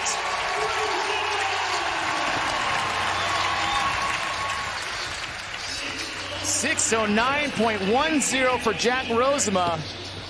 And looking at his pacing, we were curious, are we going to do singles on the pegboard? Obviously singles on the barbell. There was a lot of consecutive reps for Jack Rosema. Not only is the time going to be a pressure factor for athletes in the next 2 heats, but the way he got that time. Oh yeah. Yeah, there's some athletes in the back right now looking side to side each other with their eyebrows raised, Chase. They're like, oh, okay, this is that kind of race. Yeah, it's going to be that kind of race if you want to beat this first established time. Colton Mertens back to the bar for the final time. The Iron Hog will take the second best time in this heat, as Colton Mertens has a long way to go. Fortunately for him to have something like that happen on day 1 in event 1, with 10 potentially full scored events for the weekend. But with we said earlier to start the day off, with the depth of this field, there's just not a lot of not a lot of room for little errors. There's no room for big ones. Yeah, it's very true. It's just going to be hard for him to make up for that deficit that was created there. But even that smooth, calculated execution that we saw as we watched Peter Ellis address his bar here at 305, it was what Mertens needed to at least reestablish some momentum for himself. Smooth clean for Ellis there. Strong front rack position. Kept those elbows high. And he'll come across at approximately a 739.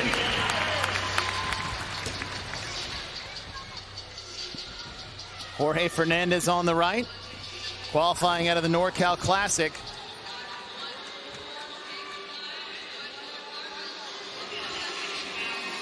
It's Toby Buckman on to their last rep. 1 pegboard ascent, 1 squat clean front squat complex. As Buckland is up to the pegboard first.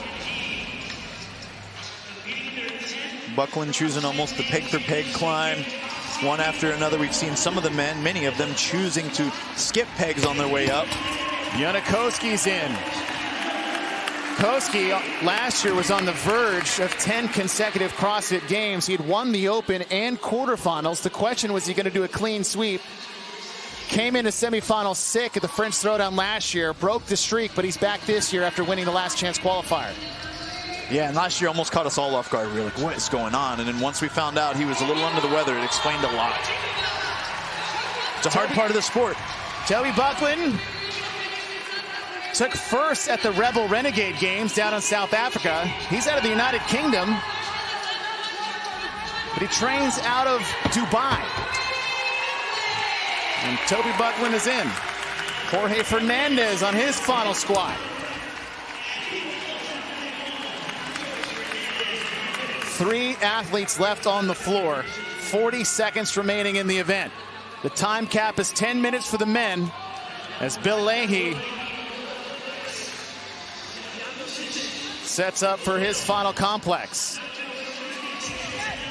Easy work for Bill. Bill gets in just ahead of Thiago Lucis as Moritz Fiebig and Enrique Moreira are still left on the floor. Fiebig is done. This is the second bar for Enrique. And we've seen in the last 4 heats in total that if you're toward assignments for this second heat of 3. James Sprague, your 2024 CrossFit Games champ in lane number 5. Your Vision Fuels Victory athletes to watch. Yeah, look, Sprague finds himself right now 11th overall. He is in a position he does not want to be. When you're a defending CrossFit Games champion, you feel like you need to be in the top 10 at all times in order to give yourself an opportunity. We'll see if he can dig out of this deficit. I think this could be a good opportunity for Sprague, but the man that he has known since he was a child and now competing together as grown-ups, it is Tudor Magda over there in lane number 7. And Magda, another athlete with raw capacity, someone that we're just waiting to see. Can he put it all together to be a threat and to be in the top 10 at the CrossFit Games and execute at the highest level, which it demands? We know he can lift, we know he's got skills, and we know he's got fitness. Can he throw it all together?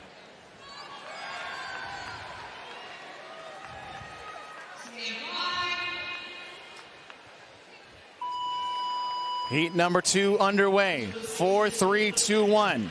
Pegboard ascents. And a barbell complex with ascending weights and descending reps. James Sprague, your 2024 CrossFit Games champion, currently sitting in 11th place overall with 124 points. Looking to try to get back inside the top 10, but that's not what he wants. He wants to reclaim that victory here in last year at the CrossFit Games. And Chase, they are starting absolutely bananas. I mean, James Sprague is touching and going right below that green line. Tudor Magda touching and going below that green line. They are going rep for rep and head to head right now as we get a great shot at both of them ascending for their final climb of round 1.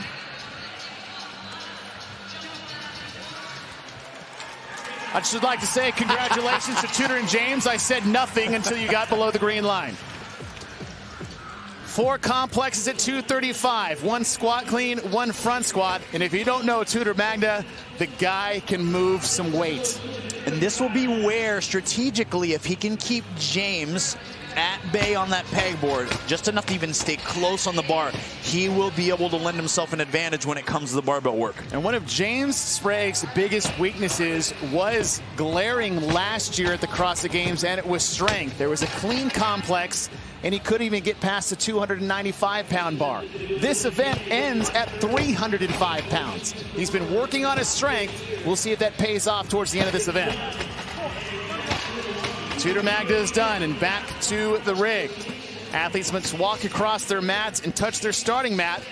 The pegboards being uneven. This gives everybody the same distance to travel across the floor. Tudor puts his shirt back on. Reason for that? Well, it's wise work. You're catching the bar in the front rack position. The last thing you want is it sliding down a wet surface, which often is our sweaty torso. So it's wise of him to do this, and of course he's taking his time to make sure his shoes get that good grip again. Vet move, watching the other athletes that have had success do it earlier in the day. James Sprague, however, is already 1 pegboard in. See Callum Clements on the left side of your screen.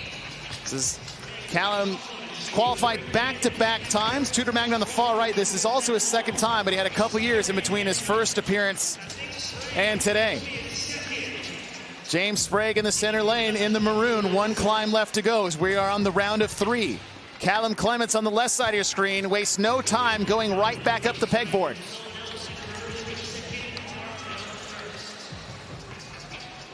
Tudor has one left to go on the far right. James Sprague is descending on his final rep as Callum Clemens is finishing up his second of 3. Does he go back up? He does. But Sprague is done. Tudor Magda just ahead of Callum Clemens. Sprague starting to separate himself here early. 265 pounds on the bar, 3 reps. And this is where James is going to apply his pacing to make sure that he doesn't blow up on the barbell. You notice he looked left to right to check in on who was in his peripheral there. Gave him some time to take some rest. Sprague taking a moment before he hits his last rep. Tudor Magda in the bottom right in all black. Chris Ibarra and Callum Clements to the left of James in lanes 2 and 4. Sprague is done. On to the round of 2. We saw him touch and go in the 4. Does he chance it here on the double? Well, we'll see when he decides to address his shoes. Right, that last one, he jumped up, got a quick climb, then came down and cleaned his shoes. Will he do it now? If he does it now, that means there's a chance he might try the touch and go. I won't say anything. 2 reps for Sprague. And notice, this is where it pays to be rangy. Look at that gain in the distance traveled by 1 arm's reach for James, where we've seen shorter statured athletes have to go peg by peg as they climb. James Sprague takes a break, 1 rep to go. 6:09's the time to beat, less than 2 minutes before we set that time by Jack Rosema in heat number 1. And this is the difference here. If we can visualize or play back Jack Rosema's pace, it was like full speed every time he got to that pegboard touch and go, no doubt about it. The distance that James covers on the way up is incredible. Sprague is done. Tudor on the far right, 1 rep left to go. Still holding on to second place over Chris Ibarra and Callum Clements. Coming up to the 5-minute mark. 285 pounds on the barbell. 1 squat clean, 1 front squat, 1 more rep for Sprague. Great clean complex there. That was a confidence builder for James here. Tudor Magda coming to the barbell. Sprague is done, but he only has 50 seconds to go. And he's going to need to keep that pace to keep Tudor at bay here. He's going to be 1 rep ahead of Tudor in just about 15 seconds. Chris Ibarra in lane number 4 actually starts his first rep. Tudor is done. James Sprague has just 30 seconds remaining. We talked about seconds being vital in this weekend's CrossFit Games with the caliber of men we have in the field. Points scarce to come by. Does James take a chance? He can do it. 10 seconds remaining. 3:05 on the bar. It might not be a win on the scoreboard, but that is a win for James Sprague as an athlete. Absolutely it is. Absolutely it is. You talked about him struggling with a 295-pound barbell complex. Ends a workout at 3:05 with a shorty bar. Whew. Tudor Magda's done. 3:05.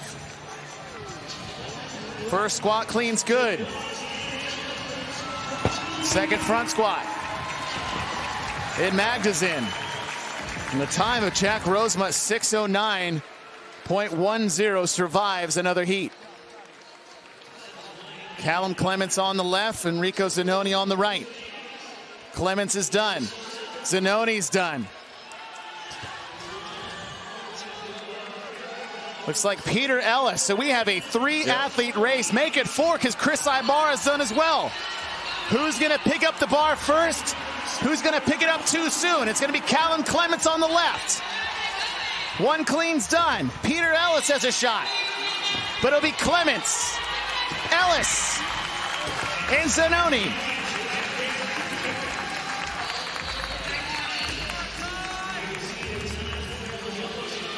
Ibarra, what a save for that great one. Save.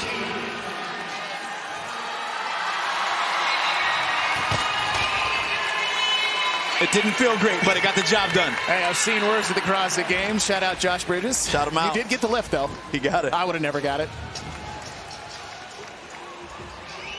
Just over 2 minutes away that 10-minute cap. We have Bronislav Alenkowicz and Isaac Newman. And over there in lane number 1, you also have Nick Matthew. Kaylin Souza. They're making his way up. Souza had a great performance to start the day off in that run, row, run.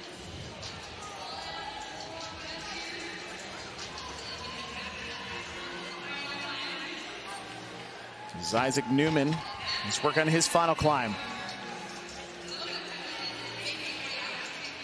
90 seconds remaining, still plenty of time.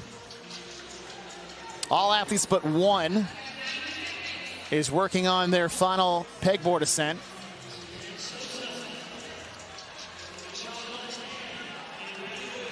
Bronislav Alenkowicz is still on a set of 2 as Kaylin Souza works on his final barbell complex.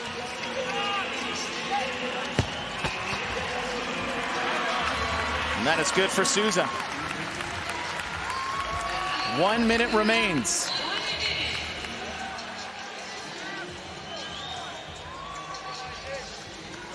Isaac Newman making his way to the barbell for the last time.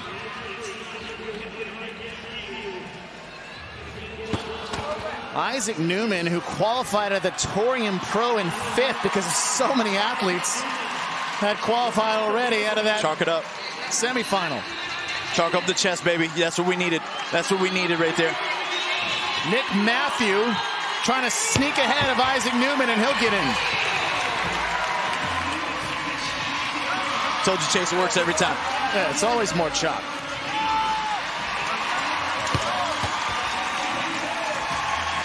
"15 seconds remaining. Bronislav Alenkowicz hasn't got past the round of 3. So that'll do it for heat number 2. James Sprague got the heat win. Good enough for the second best time overall. Your lane assignments for the 3rd and final heat. Your top 2 on the leaderboard will be in your center lanes. As we just saw earlier, your Vision Fuels Victory athletes, Jay Crouch sitting in 2nd place. Yeah, he's one of those athletes, Chase, that's got quote-unquote it to me. He's very well-rounded, and he's in an atmosphere with the Proven Crew where he gets to train with the fittest on earth, and he's learning to compete at the highest level.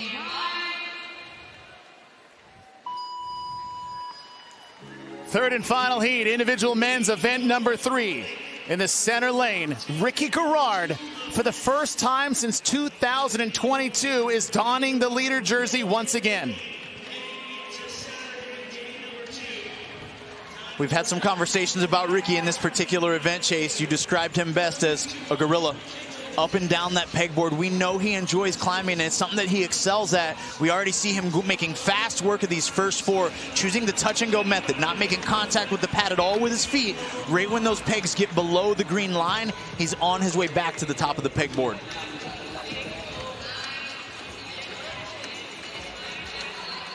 Harry Lightfoot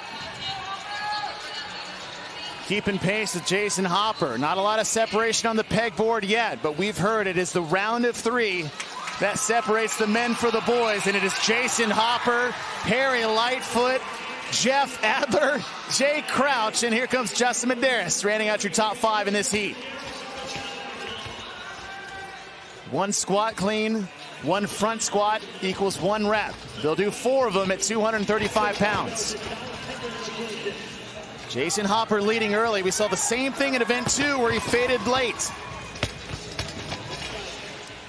Hopper just smooth as butter on that barbell. I got to compliment his clean pulling position, finishing through the barbell, shoulders behind the bar. That effort right there, the efficacy in his barbell movement is going to save him energy later in this workout. Jeff Adler walks back to his starting mat. All athletes must touch the starting pad before they start their next pegboard ascent. 4 repetitions. This is where the event gets real. Jeff Adler, your 2023 CrossFit Games champion. 3 of them in the field. The other one's Justin Medeiros. He's got 2 under his belt. Jay Crouch on the right side of your screen, staring down Jason Hopper. And Hopper is just so fast up and down that pegboard. Adler had a lead on him at first, and now he's taking that away quickly. Austin Hatfield just got on the pegboard for his round of 4 as he shakes his head on the way to the barbell. Jason Hopper in the lead still. Here comes Jeff Adler to his left. 3 cleans at 265.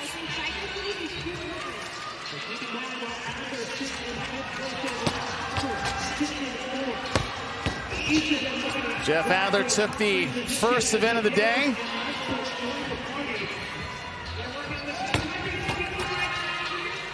Jason Hopper sitting tied for 4th with Roman Krennikov in points. Roman Krennikov has the tiebreaker, which gives him that 3rd place position. Jason Hopper finished 4th last year at the CrossFit Games. He's been eyeing that podium for several years. That's right, and if this is going to be the year, it's a workout just like this where he has to make a big statement. Ricky Garrard just getting off the pegboard, so Garrard is falling back in the back half of this pack as Justin Medeiros is moving back to the pegboard for the 3rd time. 2 reps left to go.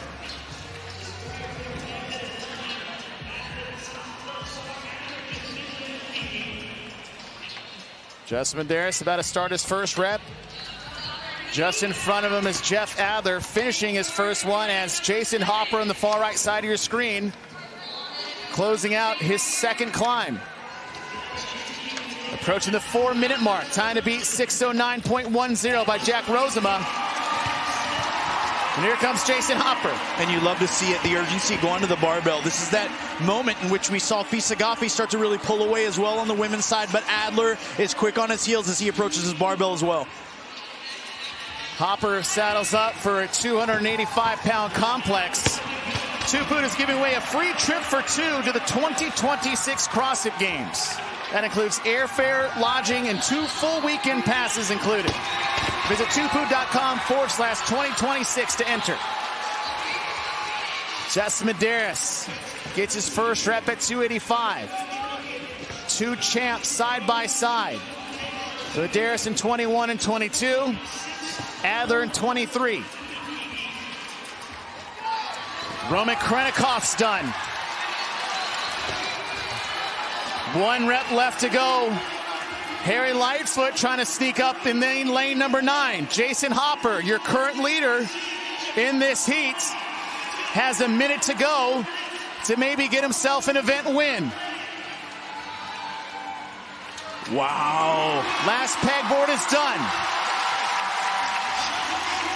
Adler, Medeiros, Krennikov has moved in to 2nd.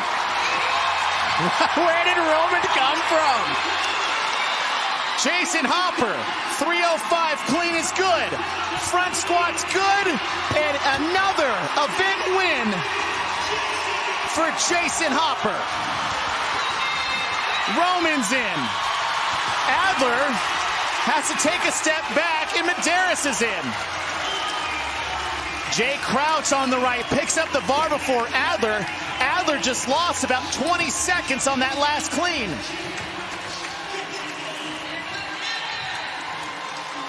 I did not see what happened to Adler, but he stepped away from the bar and 3 guys blew by him. So that finish for Jay Crouch. We said it's so close for points on the leaderboard. Crouch at 176, so he had a 16-point buffer between Hopper and Krennikov. As Ricky Garrard, who was sitting in first, is trying everything he can to stop the bleeding. We talked about we had an Australian female on top of the leaderboard and an Australian male on top of the leaderboard. Going into tomorrow, we may have the same exact thing, but it may be a different name for the men. Jay Crouch sitting in 2nd place. And here comes Pepper. Heads up, Ricky. Points are precious at the 2025 CrossFit Games for the men. Pepper runs up ahead of Ricky. 4 more points gone. And there's a chance Jay Crouch could be wearing the white leaders jersey for the first time in his career.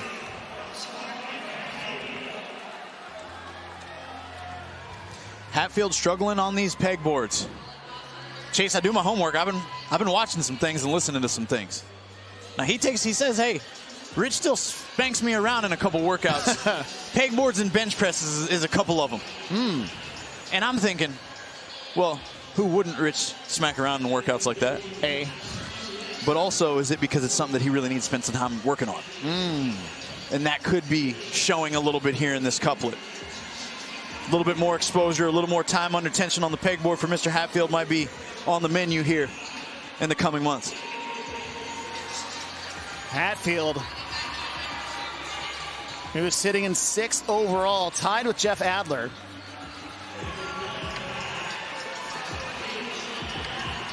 As you have Colin Bossard.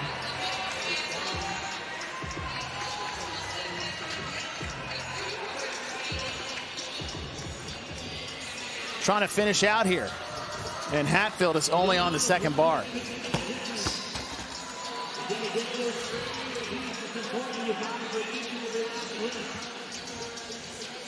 We've seen some athletes, Chase, take some pretty big hits and still be able to finish in some pretty miraculous ways.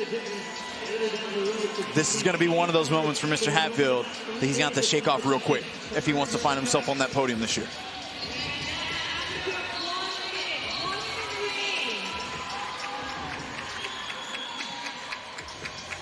One minute before he hit that 10-minute time cap.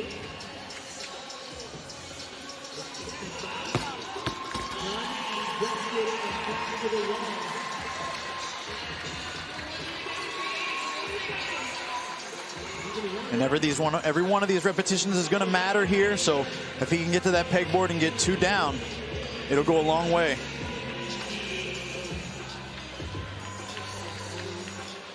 Colin Bossard finishing up his 2nd rep in the round of 2. As we have 15 seconds remaining. I don't know, it'll be enough time for Hatfield to sneak in that extra rep. And we saw the same thing on the women's side. There might not be a lot of shifting, but there will be a lot of compressing. Yep. As Jason Hopper gets another event win in his career. James Sprague gets 3rd overall in the event.